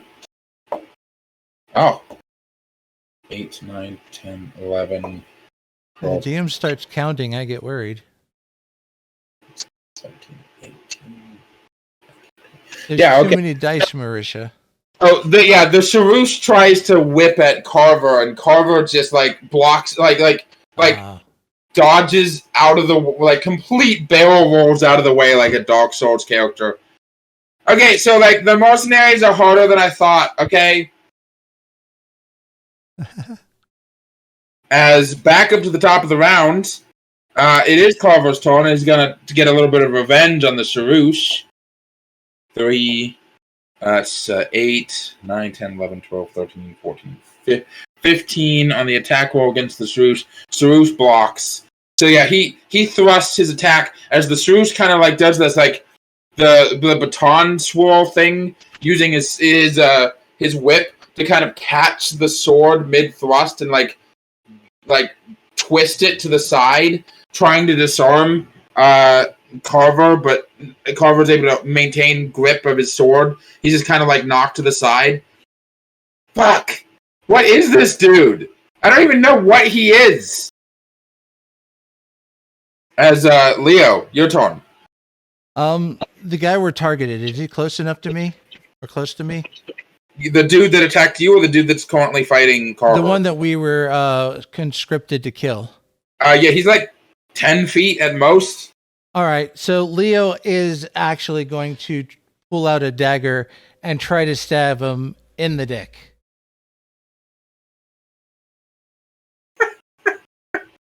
This is great. I fucking love you guys. That's a wait. That's a 12. That's a 12. It boosted on an. Oh, it had an 8. Okay, so yeah, it's your skill. Yeah, it's your brawl attack, but it's your brawl skill bonus plus 2d8. My brawl skill bonus? Yeah, because you're. Oh no, dagger. Sorry. Yeah. You're using your light blade skill, not brawl. I'm used to you just hitting people with your fists. Yeah, so I got a 12 with the -3. Okay. So is that 12 before the negative or with the negative? With the negative, because I had a boost. I had an 8. Well, his defense is effectively 0 at the moment. So what is the dagger boost on? I don't Hold know. on. Let me check the dagger stats. I've got the book open right now. Light blades, light blades, light blades, light blades, light blades, spears, projectiles, light blades, dagger. 205. You said you rolled a 13? 12. 12. Okay, so you boost twice. What's your strength rating? Oh god, I'm not trying to kill him. By the way, I know. You're just stabbing him. Is my strength rating 4? So you have a +4 to strength. So that's 4, 5, 6. Yeah, 7 damage. Okay. As Now you stab him in the dick. And then I'll lean in and whisper, "Run." He's not able to. Well, I mean, I pull out. Shut up. No, I won't. I don't think I will shut up. That was a funny slip of the tongue there. I would like to share a joke now that somebody's officially stabbed him in the dick. What's the difference between a man with a vasectomy and what does a man with a vasectomy and a Christmas tree have in common? No. They don't have any ornaments. The balls are decorative. Oh, That's that true. too. Christmas trees do have ornaments. I am just smoking dick and balls. My god. No. I have decided no. But yeah, it is now Brian's turn. Brian, the dude was just stabbed in the dick. I cut his throat. He's still just, yeah, okay. Stab him in the dick. Leopold, you're telling the dude to run, and before you can even pull your face away from the guy's ear, there's a little bit of blood that just literally splats on your face as the dude's throat just gets slit. Healing spit. No, I don't have healing spit. Yeah. After he gets cut in the throat, I just turn him around and show him to the rest of the guards. You're not getting paid. Do you really want to continue fighting? Okay. Diplomacy check.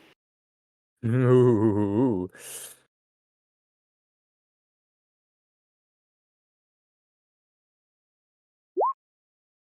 19. Oh, against these guys. Wasn't that good? Double fucking ones. Fuck. Yeah, no, like, the two humans just throw their weapons, like the dude with the kukris just throws his weapons down. God fucking damn it. Fuck you. It was a good game. I'm sorry. Fuck you. I know. Come on, let's go. It's like the Calfars. Hey, what's your name? Which one are you talking to? You. Why? Well, if we ever need a fucking job. Also, we should at least tell, like, I'd like to know who killed him. Or do you work for somebody? Is this like... Oh. The exact guys you were hired to protect against. What was her name again?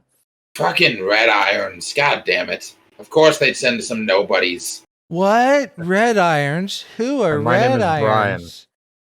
Brian. Fucking humans. Brian's shit-eating grin. Yeah, the Sharush is like the last one. Is like wrapping up his whip, and he turns and he has like a snarl on his lip, but then the snarl kind of goes away, and he gives like a samurai style bow to you, like good fight. I know exactly what the Sarush does. He turns around, gives the bow, looks at the body. You gonna eat that? Yeah, no. He doesn't look at the dead like noble, but he does look at the ogre who's unconscious, and then just grabs the ogre's leg and starts dragging him away. Do I know what a Sarush is? You roll me an academics check. You have never seen a Sarush in your entire life until you got to the city. Academics. It's not high, but maybe I get lucky. Okay, I did get lucky. 22. Yes, you don't know a lot about Sarush. You've never met one, but you know that they're lizard people. Do I know that they're cannibals? They're not usually cannibals, as in like. Or do I know that they eat people? Oh yeah, no, they eat the fuck out of it. The largest concentration of Sarush in the entire world you read about in a history book. It's called the Sarush Horde. It lives on the continent of Katik, which happens to be the continent you guys are on, but thousands of miles away from where you guys are at. And it's basically a roving caravan of murder. They annihilated 3 human tribes. Yeah, I think we should know about them. Sarush are single-handedly responsible for at least thousands of humans dead. Like, literally entire bloodlines of humans wiped out. Eaten alive. Brian just looks at that guy and just says, "Have a nice meal," and begins to turn around and walk away. I can bury it. No, we're not gonna deal with the crazy cannibal creature. Okay. Good eating. As with you guys, and Carver kind of walks over. Dude, that guy tried to hit me in the face with a whip. That was either. Go ahead. That was so cool, dude. When you pulled him close, and then you were like, freeze, and then he didn't do anything, and then when Leo jumped up at me and he punched. What? Did either of you get hurt? Oh no, I'm good. Nah. We're covered. Good. I'm proud of you. See, I told you. I almost lost my sword, though. That would have sucked. Swords are expensive. Wait a minute, hold on. As he, walks over and grabs this dude's sword off of his body, which the sword is made of silver. I'm keeping this. Silver sword. Actually, I'm gonna rummage through this guy's fucking corpse. What's he got on him? Yeah, he's got some coin on him. Quite a bit of... Yeah. Taking all of it.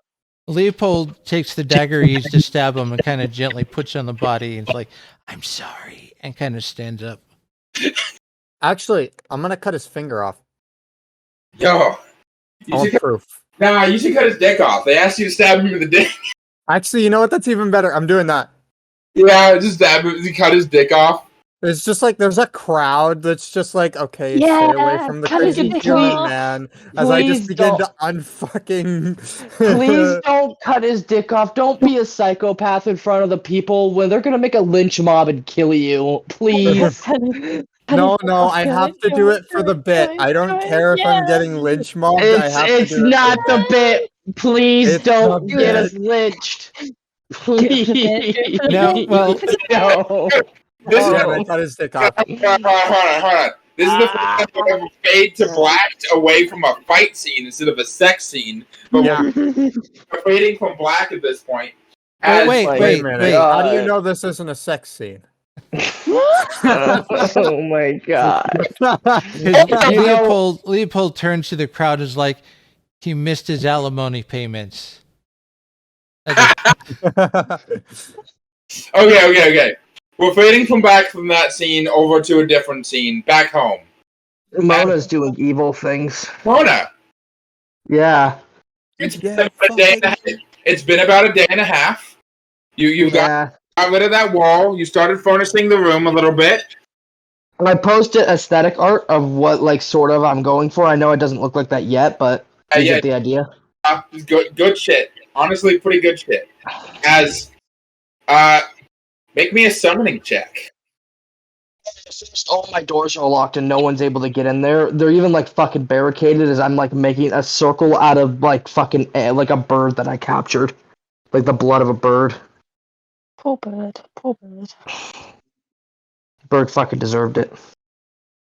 Fucking birds. I hate them. Stupid Give me fucking- exactly 15 seconds while this ad in this game I'm playing finishes. How about die? Are you summoning Loptif? I'm gonna kick you in the nuts if you do. I'm not summoning Loptif. I'm wanted summoning to a do that. demon in our house. As you should. All right. In What that could case, go I am wrong? completely respectful of it. Do it. I'm summoning a demon. Is what I'm doing. Look, Start okay. running. Anyways, what was summoning check again? It's my caster check, right? I believe so. It says so. I think it's just your caster check for Dark Precept. God damn it! What's dark precept? Please don't be. Please. Search enlightenment plus something. I think. Oh, it's definitely presence plus like hate or piety. Darkness is all presence based shit, which is good because my presence isn't bad. Because I'm a talky lady. Are you sure it's not bad? I forget. Shut the fuck up. My presence is better than you. It's because you're a Dominus. Shut up. Oh, thank God, it's 3 plus piety. Yeah, my presence is 12. My presence is real good. My int is better though. Hmm. So 4 plus 4. I do not have a booming evocation, do I? I do not. I do not have booming evocation. Who takes booming evocation? No, People who like to summon shit. not even Jalfetti took booming evocation. And that was his whole thing, summoning shit. What does booming evocation do? It means that you boost on 1 lower when summoning, so you boost on 4 instead of 5. Which is a lot more useful than it sounds like it is. A summon darkness check. Woo! And your caster status what again? I'm caster status 2. Alright, so still just facets. Bro, just do it like the smart way and just have it be if you roll good, you get good. I mean, yeah, you're by default you're summoning facets. You might get someone else's attention though. That's the way it will do work. Yeah. Do I get anything cool in here for having my family heirloom magic item? You don't get a bonus for having a Lacunite magic heirloom, no. Trying to summon Loptif stuff? Demons are demons. You're a How demon. smashable are the demons? I am a demon. I'm the dungeon master. I'm supposed to be an asshole. That's why you hate your games, because you make yourself out to be a dickhead. Nah. Now, if I was a dickhead, I would have said the moment Leopold stabbed the dude in the dick, he wouldn't have been frozen anymore. That would have been a dickhead thing to do. It would have totally fucked up Brian's plan. But no, Yeah, and it's what you should have done. No, but it would have been. It wasn't funny if you did it. Yeah, but it was more fun that I didn't do it like that. I got a 15. That's pretty good. That's pretty good. So, as you're sitting there, describe the summoning process. Yeah, Mona has this circle. There's an echo. Please, someone fix it. Is it better now? But I don't hear it. So, maybe it's still there. Hold on. I don't hear it. Hold on. Wait. Okay. Yeah, Mona is there, Jack.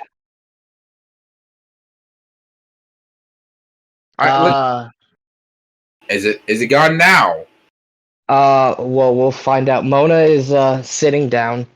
She has her morning star in front of her, as she is speaking a deep, dark language. As it sounds like this, like, well, cult shit. As there is a circle in the dark part of the room, and she has covered one of the windows. I imagine there's a window in this room, to where the light is just like a wall in front of her. As there is a dying and bleeding bird just in the middle of this circle.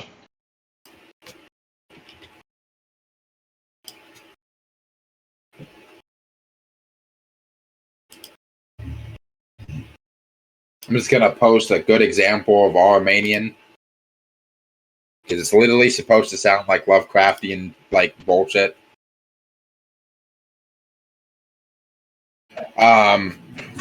As the bird is not entirely dead yet. They've been mortally wounded, literally used to like dragged across the ground to make the summoning circle and placed in the middle of it. I imagine you have a couple of candles as like the only source of light in the room for the most part. As described, it's not the only source of light. The circle is in a dark part of the room, but she has covered a window just enough to where there's a literal, like, basically a wall of light in front of her. She is behind the wall of light. It is protection. The bird starts raving, and the feathers start to fall off. The sounds of the bird trying to make pained, squawking sounds, but just gargling that comes out as boils and blisters start covering its body, as it starts rapidly decaying, cancerous growths, as pus starts formulating, it starts turning black, almost oily, as the bird then just proceeds to just sort of implode on itself into just this black puddle of pus and guts and blood and oil. Do you mind if I put on some aesthetic? By all means, you have. I do believe that you have the ability to add music.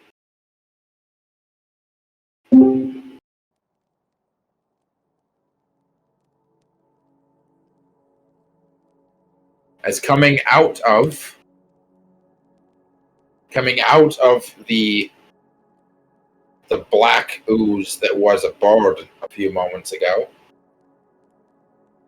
are two small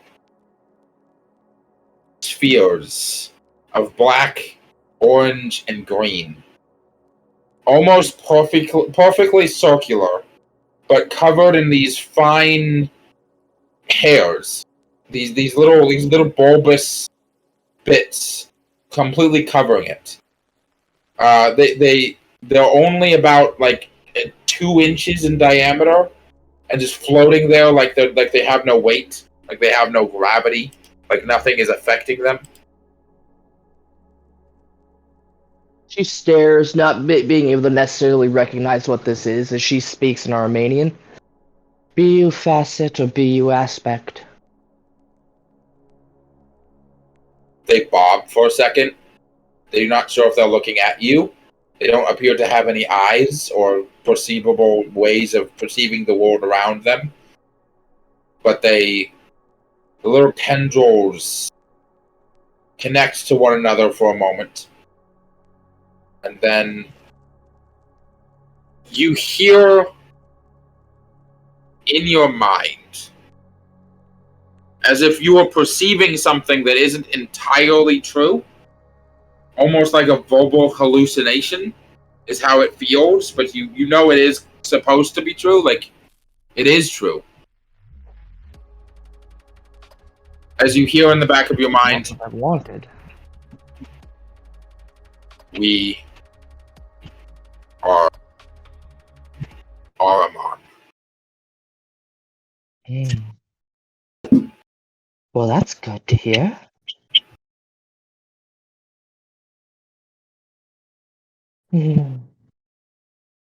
I have come. I have summoned you. Seeking guidance. This one of them, you can hear one of them. They're not speaking to you, but you're in proximity. You understand Aramanian. Aramanian. These things aren't speaking the way it normally is. It's Aramanian's not meant to be spoken with tongue and voice. It's meant to be spoken with heart and soul.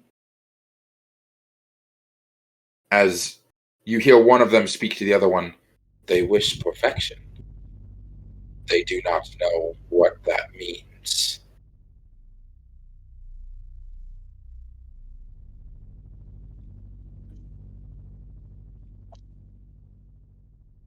She replies to that, despite it not necessarily being a question. I am a servant of the White Lady. I worship the liar, the Lady of Strife, the bringer of the contaminant. I have been wronged by the light. It has caused me and my family a great deal of pain. And now I am forced to live in this wretched place, surrounded by the worship of fire. And I want to see it drown in darkness. One of them. Fate. It is fated. Second one. Serves the danger, this one does. Useful that could be. The first one. How? Many do. Most are useless. They are not perfect. They don't want to be perfect. They are fake servants of darkness. When this demon says that, she's like holding her morning star at this point, like leaning on its hilt. She like tightly squeezes it, as there's a look of genuine anger at that prospect. Fake. You demon thinks me fake. I watched my family get slaughtered by our enemy. I want nothing more than to watch them squirm, to hear them cry.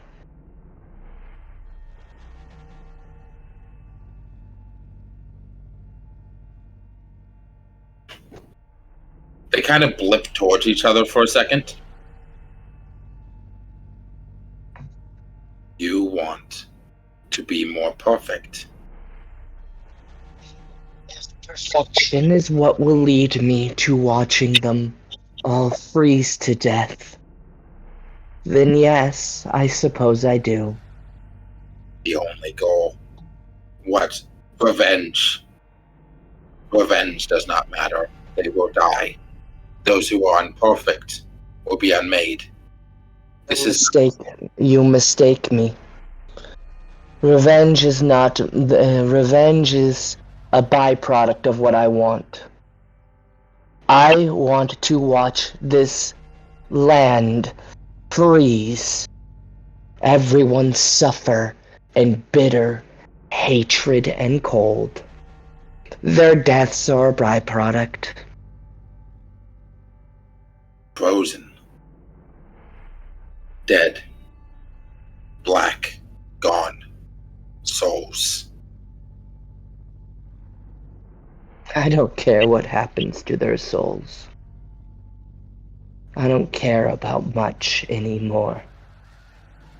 This world is an imperfect, disgusting replication of something that it was supposed to be. Where people like my sister are born to be slaughtered. I cannot allow that. I must make it better for her. For them. Cannot make anything better. I'll make something new. They blip on each other. They sort of bounce off of each other for a second, like little balloons, as you hear both of them say in unison. Everything was perfect once. Everything was perfect. And then it was ruined. And it has never been perfect since. This is the least perfect. The most flawed. The worst attempt. It is everything. Then teach me, demons, what I need to do. I'm still young. I only recently learned the truth. A boat. There will be a boat. On the boat there will be cats. The cats were sent. They are your friends.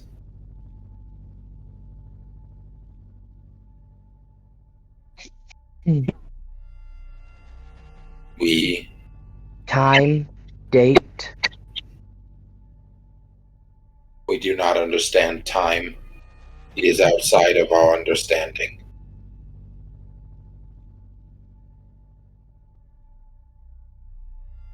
It is something made to bind us.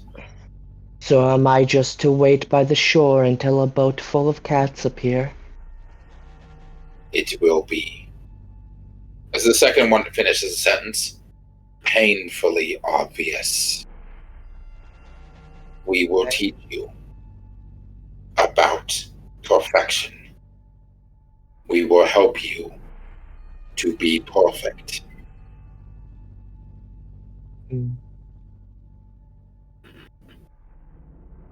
Is that so? That's good to hear. You have potential. You wish for nothing. You want for nothing. You do not wish to use the powers of Ahriman for your own end. Ahriman gives his powers to those who will use them to help him. Servant of the White Lady, she has promised me that if I serve her and serve her adoptive father, I will be given all the power I will ever need. I do not need to seek it further than that. I just need to do what I am told until the day comes where I am granted what I will be owed. Faith. The other one, obedience. They both, you assume, look at each other as like the tendrils kind of like move in each other's direction.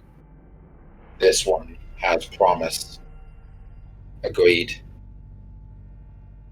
We will see where this goes. as they kind of just float back into the blob of blackened, diseased flesh and leave you in a room Yeah, alone. I almost called myself Morrigan. Mona does not pass the like line of light. She grabs her morning star and just drops it and drags it across the summoning circle, breaking it. Doing so almost immediately, like that, you physically notice the room get brighter. Outside of that one beam of light, that was like the only even like source of light. The only things illuminated in the room were next to it. As you break the summoning circle, and that one stream of light means that you can actually see the whole room now. Before, there were entire areas completely enshrouded in darkness you couldn't see anything from. There's just, no matter how dedicated you are, there's a feeling of unease. They didn't look at you like a person. She doesn't expect them to. She breathes a sigh of relief as she says, "Oliver, come here." As her little cat hops out and walks over to her. "It seems you are going to be getting some friends soon."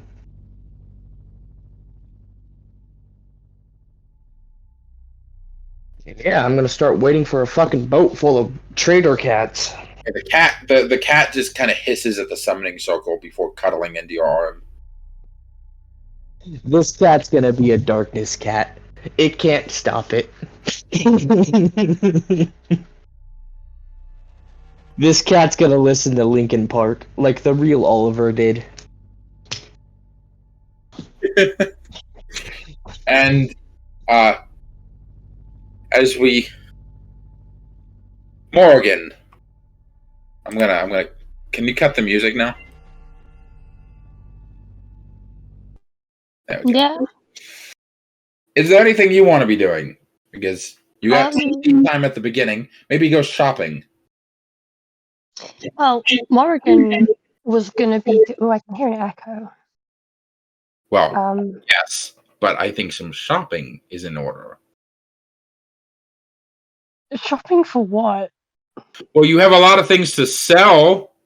Mainly Oh shit! Yeah, that's true. a flesh golem body, a bunch of light droughts, some random golden doodads from the family. Some baked brownies. She is going to first have probably looked at the books and like the tax stuff and see how much money that uncle actually has and how deep of a hole he has dug for himself. That would be her first thing she would do. Motherfucker does not like. Okay, let me put it this way: he's not living week by week, but that's literally only because he's not paying rent. He owns the place he lives, and he only has to pay like property tax once a cycle. So like basically, he's paying a little bit, like a small amount of rent, like tax money into the city, like once every 3 years roughly. Sorry, 3 months. Like once every 3 months, he pays like a little bit to the city, and his living expenses are basically non-existent. Like he doesn't eat a lot of expensive foods. He doesn't buy clothes every single week. He doesn't go to any fancy parts of the city.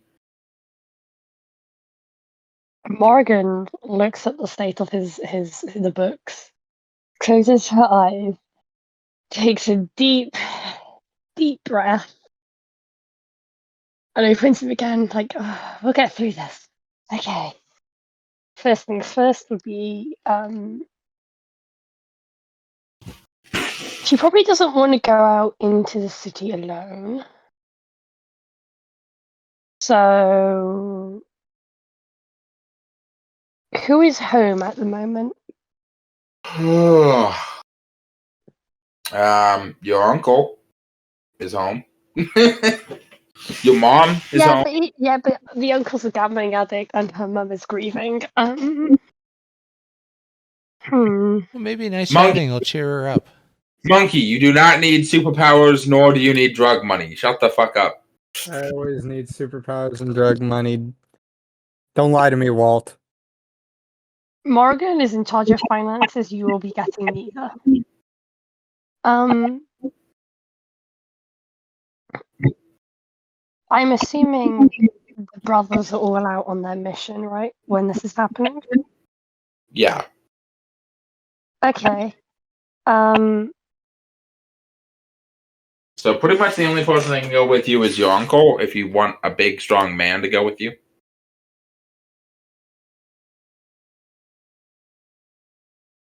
Nah, she'll be fine on her own.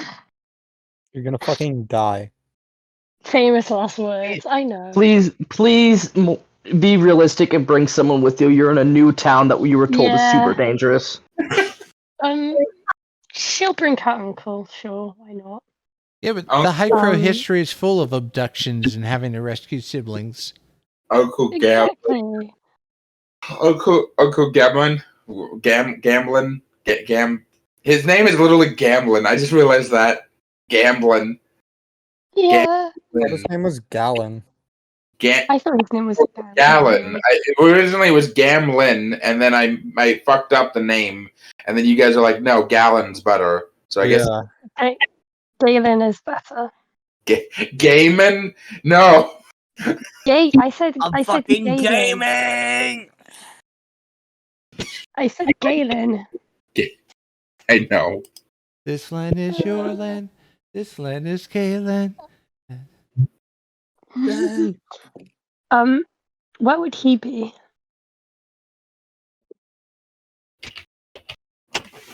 Gamlin. Yeah, he's probably in the same room as you, like going over all of his finances, trying to make sure he can afford to, like, you guys. Your finances make me incredibly upset. I want you to know that, Uncle. I'm single, living by myself in a hoveled out apartment building. What were you expecting? So, you should at least have like something, a little bit of anything, really. This is not have a solid job. I work where I can and for who I can. My God, man, you are. Yeah, no, this is awful. Okay, so I have stuff to Ask your sell. mother how many trade skills she knows. We were raised noble, and I lost the estate. It's not like I'm a carpenter or anything that I can make a good money doing a trade skill. Your mother's damn well as useless as I am. The only difference is she's a woman, so she's got automatically more value. You know, I thought that was going somewhere completely different. Okay, well, Women don't have to work for a living. You just need to find a good husband. well, I don't want to have a husband. Men objectively are the worst. Look at where you are. Tell me I'm not wrong. Bad. You're not gonna get too much farther just living off of your mother's teat. Now that you're in the city, you've got to make something of yourself, so that only goes a few ways. I'd rather not see you in the red light district, no offense. Although, no comment there.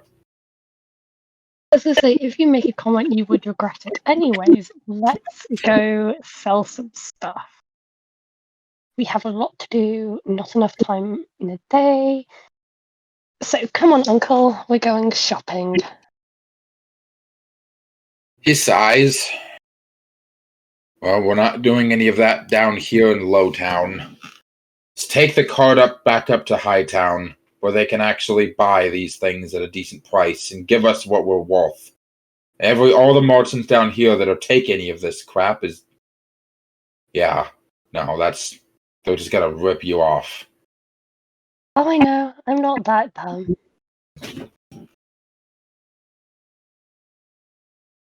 So, lead the way. I don't know the city. You presumably do, I am hoping. He leads you back up through the city to like the northern end, like with the high town. the really like nice and fancier area of the city. This is the day after that celebration, so there's Yeah. like there isn't nearly as much like big celebratory stuff going on. hmm Morrigan is going to spend that time thinking of various ways he can get like their money's worth out of these things that they're selling, and scheming on ways to get more money. Ah,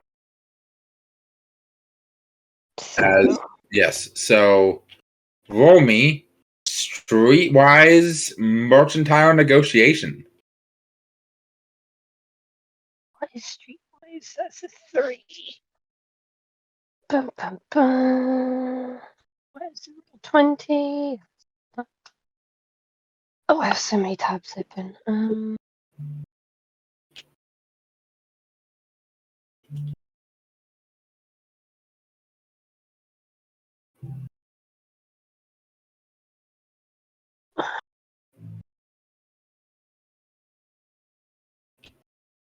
Plus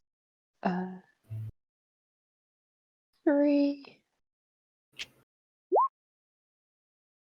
Oh, that is. I think I have something that lets me rerolls 1. Hold on.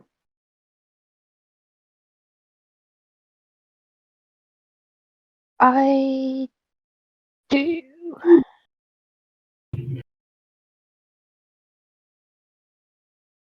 Reroll that 1. Not much better. That is a 13. Okay.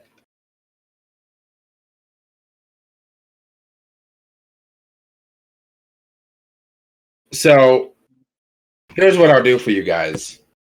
I will, since you guys share funds, it's like the family like account of what you of how much you guys have. I'm going to say that everybody like in the like all the players are kind of set at like the same opulence level. So before I go forward, I would like to know what your opulences are all at, so that I can kind of standardize. Oh, hold on. You didn't give me an opulence. Yeah. Okay. Oh, so you guys literally not have an opulence written down? Yeah. No, you didn't give us one. You told us that our opulence was 0 because we were only running with what we could carry. Mine is 2 because I had a special circumstance. Right. Yeah. Right. Okay. Okay. My opulence is 4. Okay. Mine is. I do have wealth actually, but I would say my opulence is like 1 just based off of the stuff that I have, but yeah. Okay. Give me 1 second. I'm checking the book on something. So,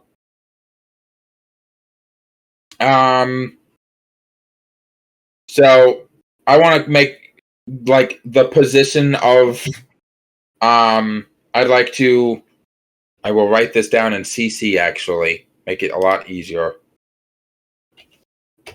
All right, there's the opulence scale for you guys, so that you can kind of understand if your group opulence score kind of, so you can understand like what kind of like class you are within the city of like what you can afford basically.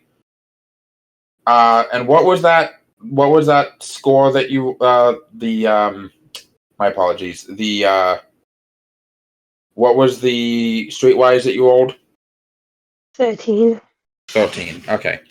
So first we're gonna sell all the regular shit. You know, the stuff that shouldn't be that hard to sell. Mm-hmm. Which, you know, jewelry, random bits. Bobs. And that alone will get like the family to like, and then like the whole family up to like an opulent score of 4. Okay. You need to find some place that will buy that will even buy the things like light droughts and the body of a flesh golem, meaning that you probably need to find mages. Yes. Would there be some sort of like academy or something that'd be interested in studying No. corpse of no? Okay. Well, okay. Roll me a streetwise, just a general streetwise Newport. Wasn't this made by clerics? Wouldn't clerics want it back? Yeah, well, I don't trust the clerics with it, so You should trust the mages even less. conclusion, I don't trust anyone. They're both pretty evil, but the difference is if you sell to the clerics, the mages won't kill you. Oh, that's true. And I do So- like living. If you sell them to the clerics don't kill you, I think you mean. No, if you sell it to the clerics, the mages won't kill you. The mages aren't going to go after and kill you. If you sell it to the mages, the clerics will.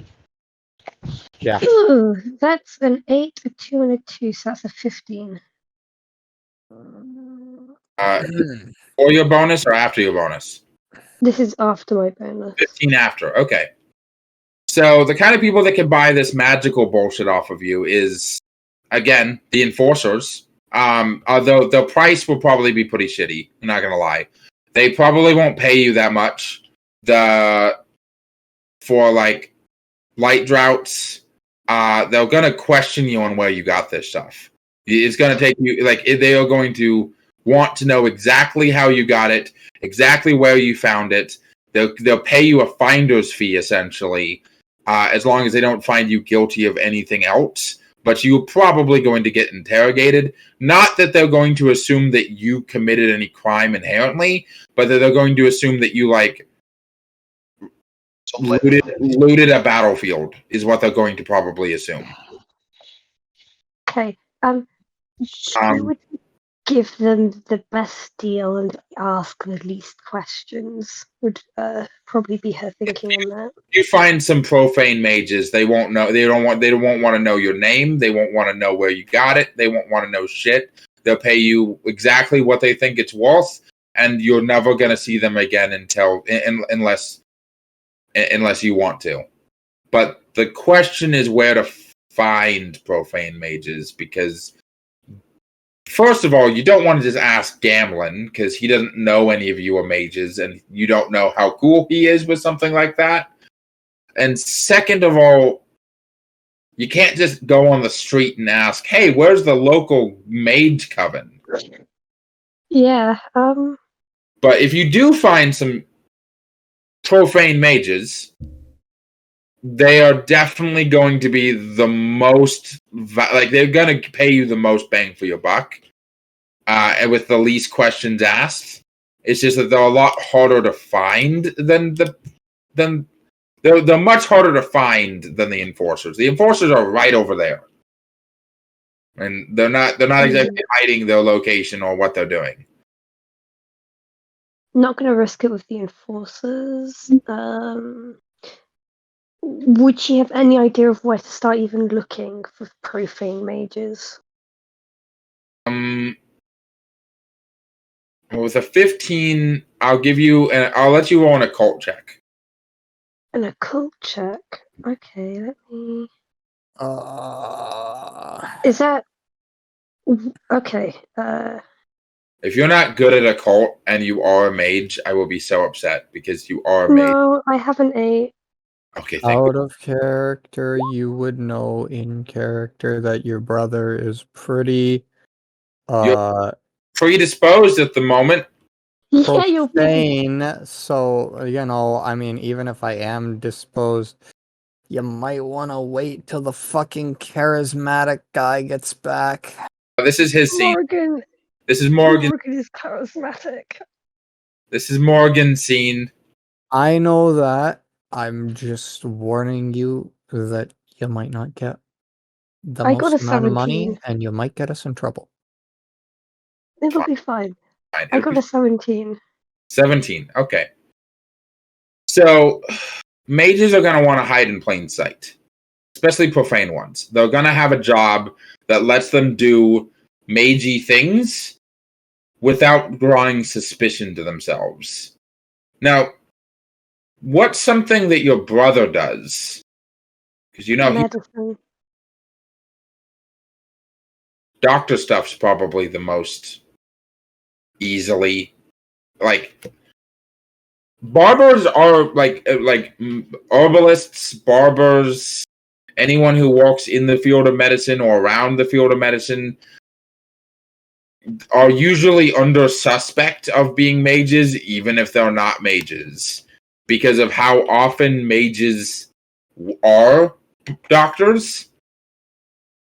So if you want to try to find mages, start with doctors. She's gonna turn to Uncle Galen. Do you know where any of the barbers are in this city? That depends, I suppose. Do you want? It depends on the kind of service you're looking for. Medical, specifically doctors. Obviously, you just asked me for a doctor. I know you. You said specifically. I mean, like, do you want a dentist? Do you want someone to cut your hair, bleed you because you're sick? Are you looking for high end, like a noble barber? Or are you looking for some street physician willing to work on the homeless for a few coins? I'm looking for someone who wouldn't draw that much attention. Well, I happen to know just the person, but we're going to have to go to a very different part of town. Oh, excellent. Getting to explore more of the city. Let's go then. Well, yeah, I don't think you're going to like what you see. Not everything is bright and flashy. To the end of the city it is. As he leads you back down to the lower city, and then leads you to essentially in the area where you would turn off to head down towards the docks, which is kind of closer to where you guys live. He keeps going down into a part of the city that's almost entirely underground. It's all way too close to the sewer network for your comfort or cleanliness. It's dark. It's damp. There's a lot of homeless people begging, like reaching up, grabbing for your hand, like getting right up in you, like right up in your face, like beg, like these alms for the homeless, please. Like they're sick. I will say Morrigan has had her halo off this entire time, by the way, just for clarification. Yeah. And she's keeping her money very, very close. She's probably put it in several different pockets, actually. Smart. Yeah. As the you like Gamlin, back off, you bums. We're not here for you. Heed them no mind. Most of them are here by their own fruition. I would have been here too, and I wouldn't have expected you to feel bad for me. If I hadn't gotten lucky and gotten the place I did, I probably would have ended up homeless. Yes, you really did get lucky.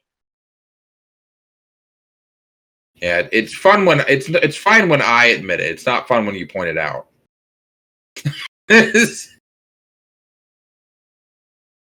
Well, too bad.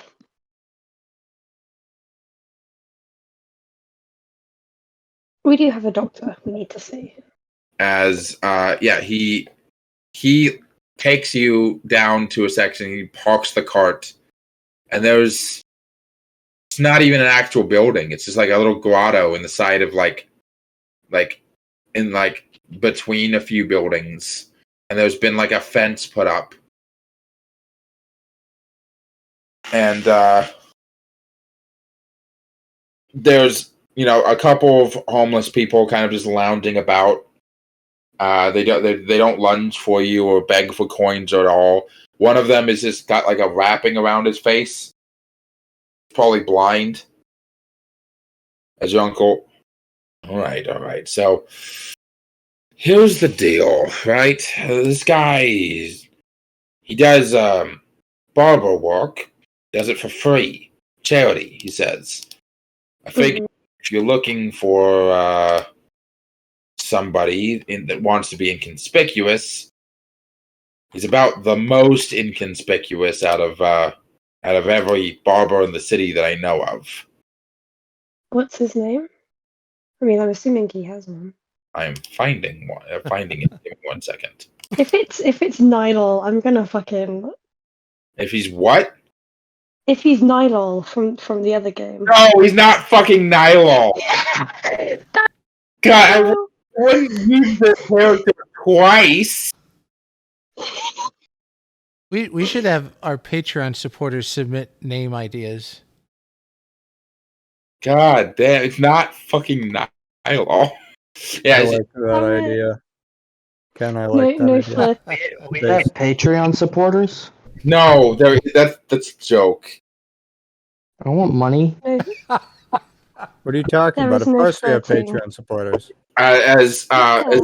Yeah, he says, I think his name's Aaron or something. I think he used to be an enforcer, but he's not anymore. Or Oh my God. Oh, let's hope. Okay, let's hope his views have shifted slightly. Cool. You watch the cart. I'm gonna go in there and talk to him. right, watch the cart full of mystical doodads and a dead body. Right. Good Touch thing. anything, and Good. on your head be it. It's a good thing the guards don't come down here very often. Yes. Well, yes. If I need you, I will scream, probably. Very loud. I'm very good at that. Ah, right. And I will come in to save you. Yes. Presumably. Or run away. Either or. And then she just walks in.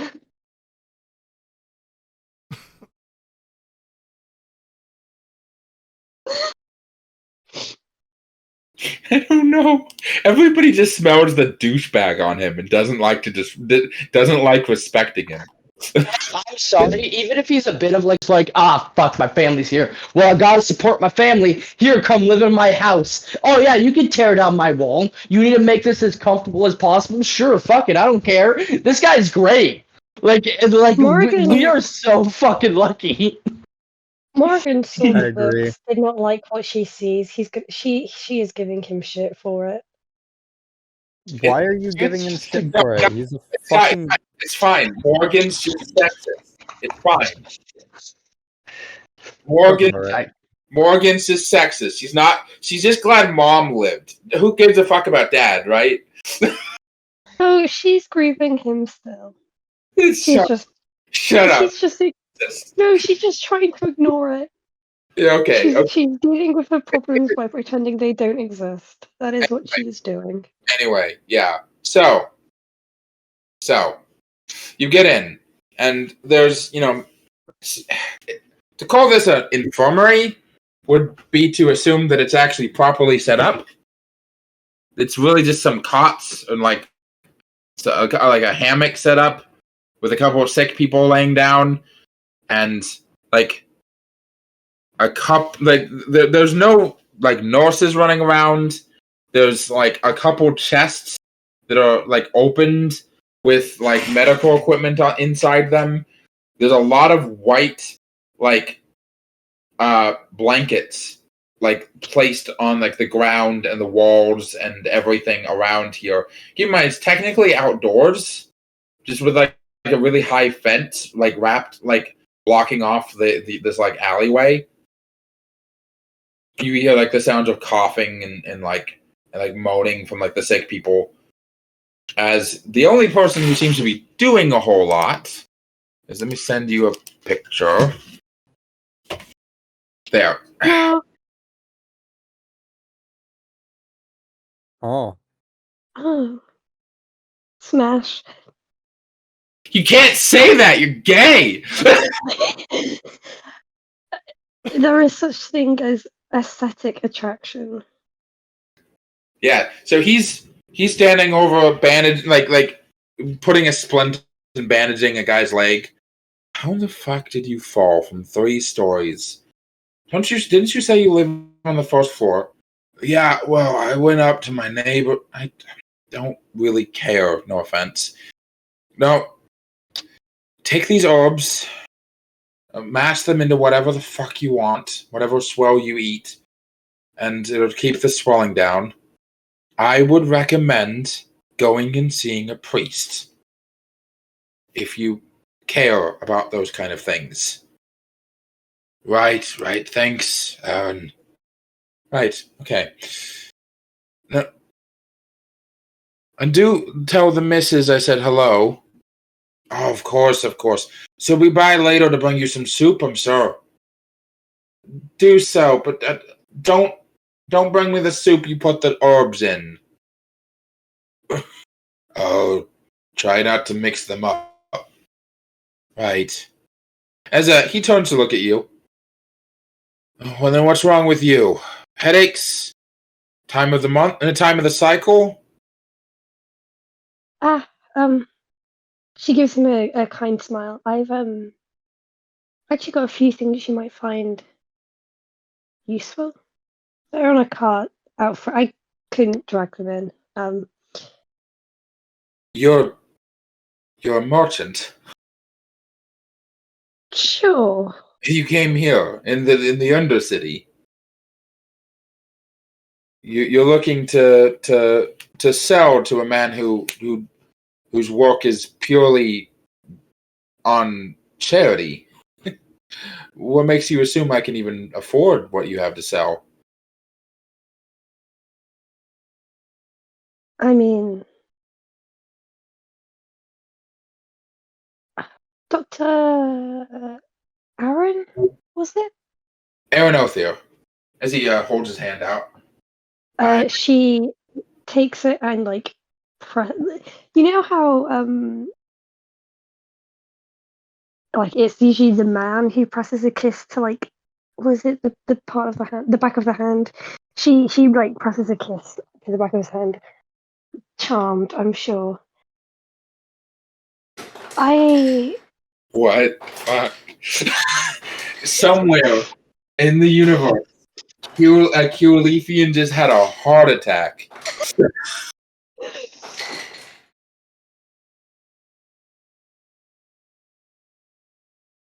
If you don't have the money, I'm sure we can come to some other arrangement.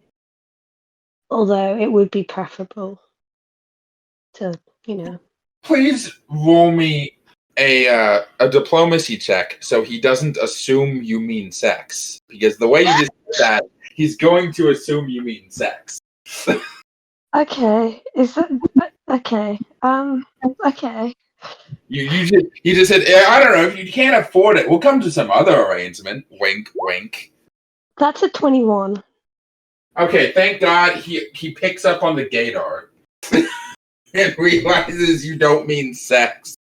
Because goddamn, that was very that very much so felt like you meant sex, and I know you didn't. But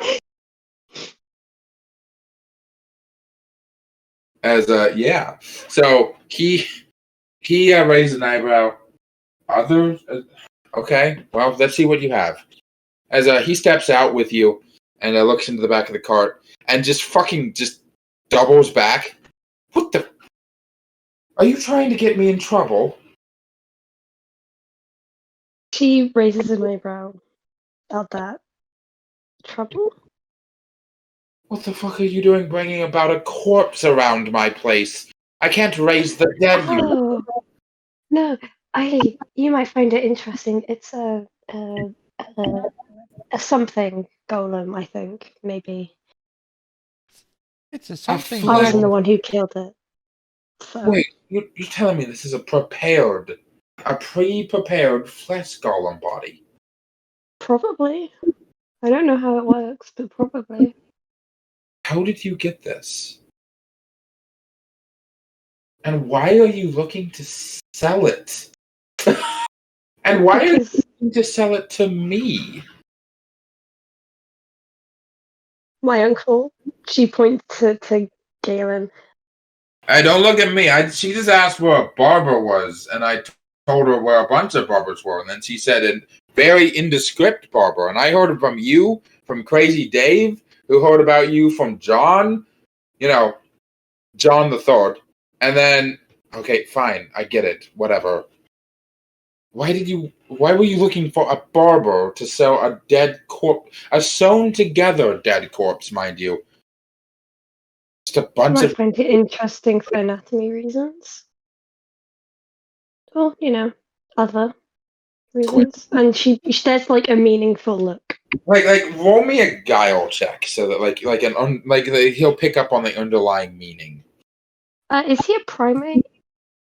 Yes. Okay, I get my. Okay, oh boy, okay. That's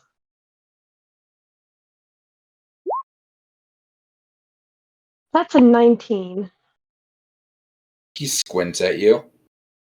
I don't know what exactly you're insinuating, but no, it's rude to assume things in this city. That being said, I definitely can't afford what this thing's worth.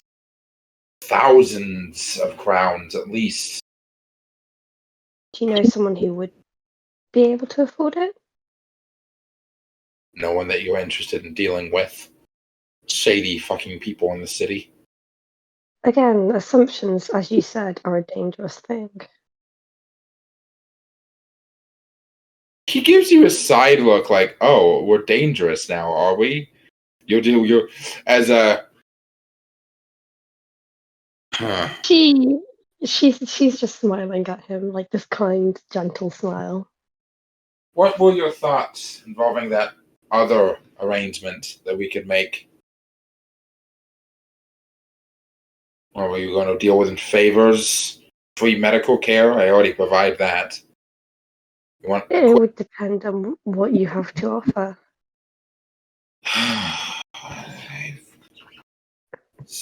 some spare medical equipment, I think. If that's something that interests you. Bandages, gauze. You clearly need that more. I mean, I do, but I could definitely use something like this. And he like rummages through the chest. Are these fucking light fob? Are these? Mm-hmm. Well, these are a lot more fucking valuable than my goddamn orbs.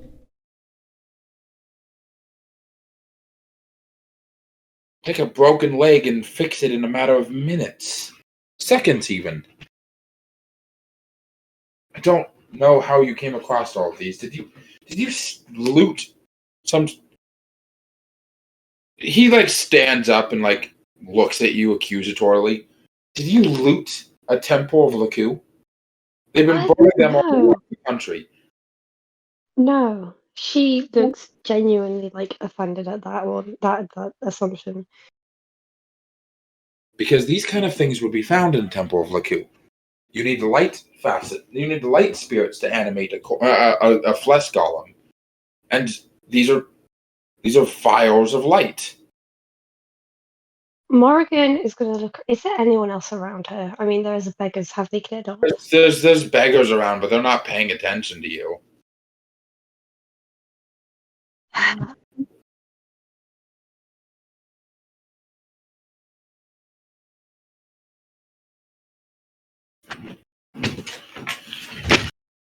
I did not loot anything. Technically, these belong to me and my family, and we are no longer in need of them. So we're looking to sell them. How exactly do they belong to your family? How does the corpse belong to your family? I mean, we sort of found the corpse took it, it's ours now, therefore belongs to the family.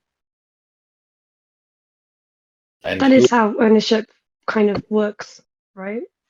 And whose She does looks to her uncle. He shrugs. Possessing's 9/10 of the law. If they can't prove you stole it, then you own it. See?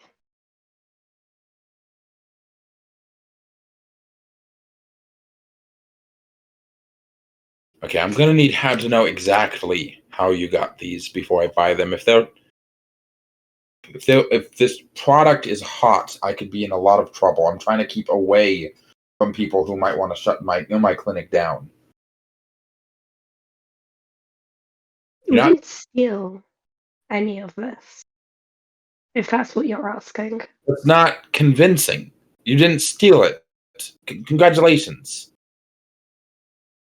I'm telling you, they were ours, and we don't need them anymore, so we're selling them off. That is the truth. It was yours. Okay. If you don't,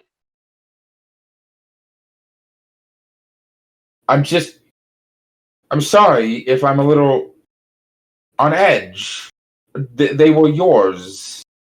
That's not a lot of. That's not very convincing. These are mystical objects. These are powerful things.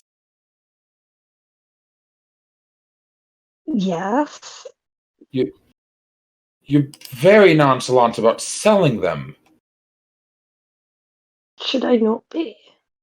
Yes, you should be very You should be very, very chalant. There's a certain level of reverence involved with dealing with spirits.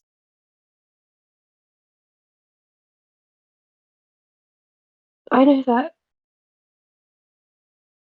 it is.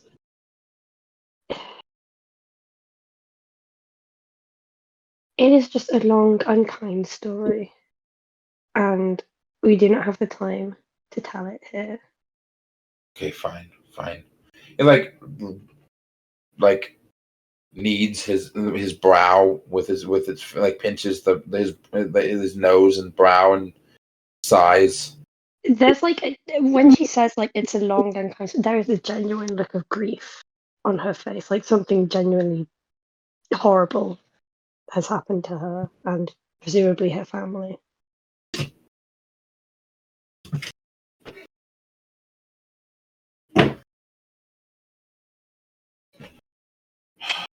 Sorry for asking so many fucking questions. You're bringing me living spirits in liquid form in a giant fucking collaborated body. If I'm caught with these, I could be tried by the enforcers. I mean, they're killing anyone these days. There's a I don't think. There's a look of sympathy in his eyes, realizing kind of what he said. Right. I'm just going to assume that you didn't loot a temple. Family was probably Lacunite.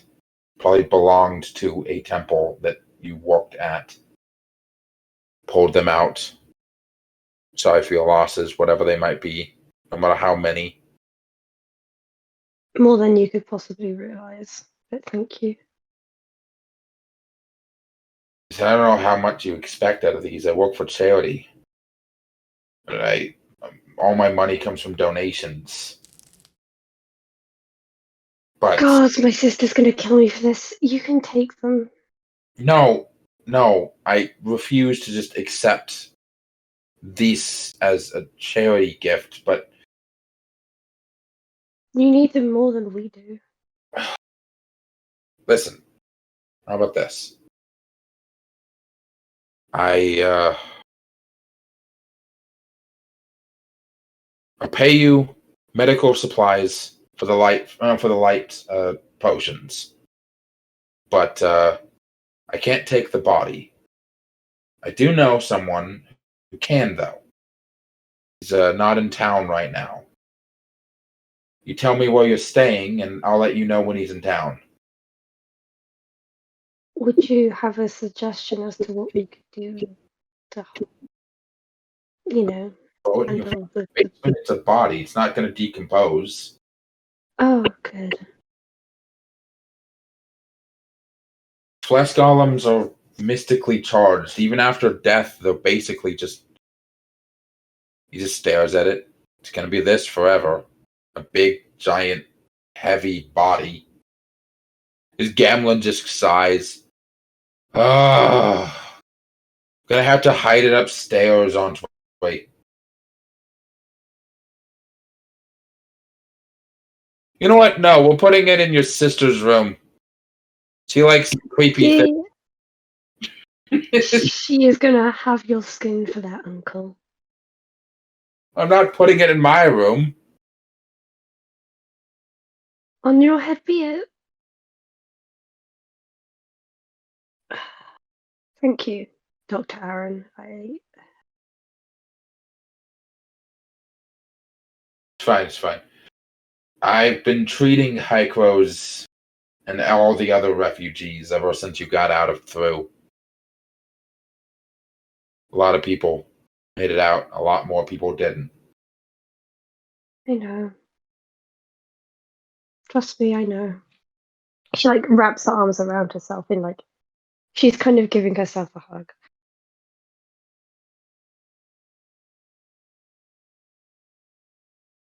Just take care of yourself, and I'll let you know when he's in town. Yeah. You take care of yourself too. I'm going to assume you're short on money. That's why you're selling such valuable things instead of keeping them to yourself. You would be right. Well, he leans on the large fence. I've heard from coming down the grapevine that there's a Farron clan.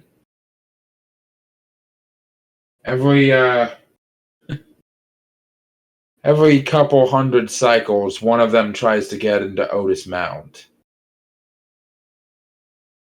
And recently, I heard one of them is planning an expedition here soon.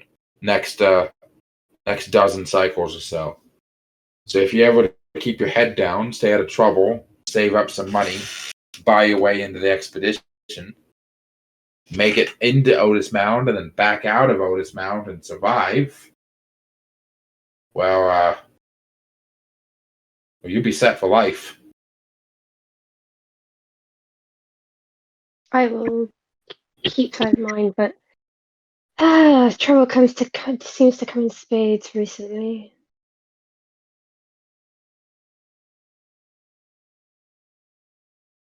As he goes back in, grabs the medical equipment he said he'd pay you with, and some coin, and then gives it to you, and in exchange for the light potions. Use them well, Doctor. Save people, please. I do what I can. That's I all do. I ask. There's only one right course of action in this world, and it's justice. And these people, they don't get any justice. No matter how much the enforcers upstairs try to say that they do. So, I'm justice.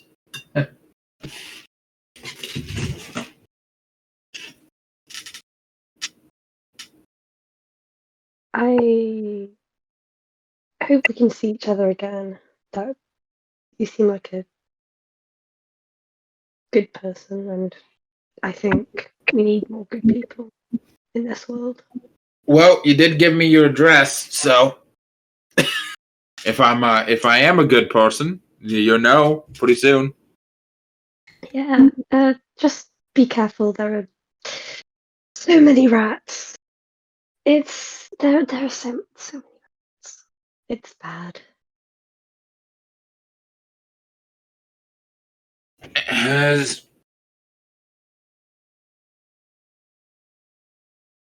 Yes. With that, the entire family goes up to 5 opulence solid. Hey. As your group opulence, and we'll wrap the session up there. Like and subscribe. Ring that bell.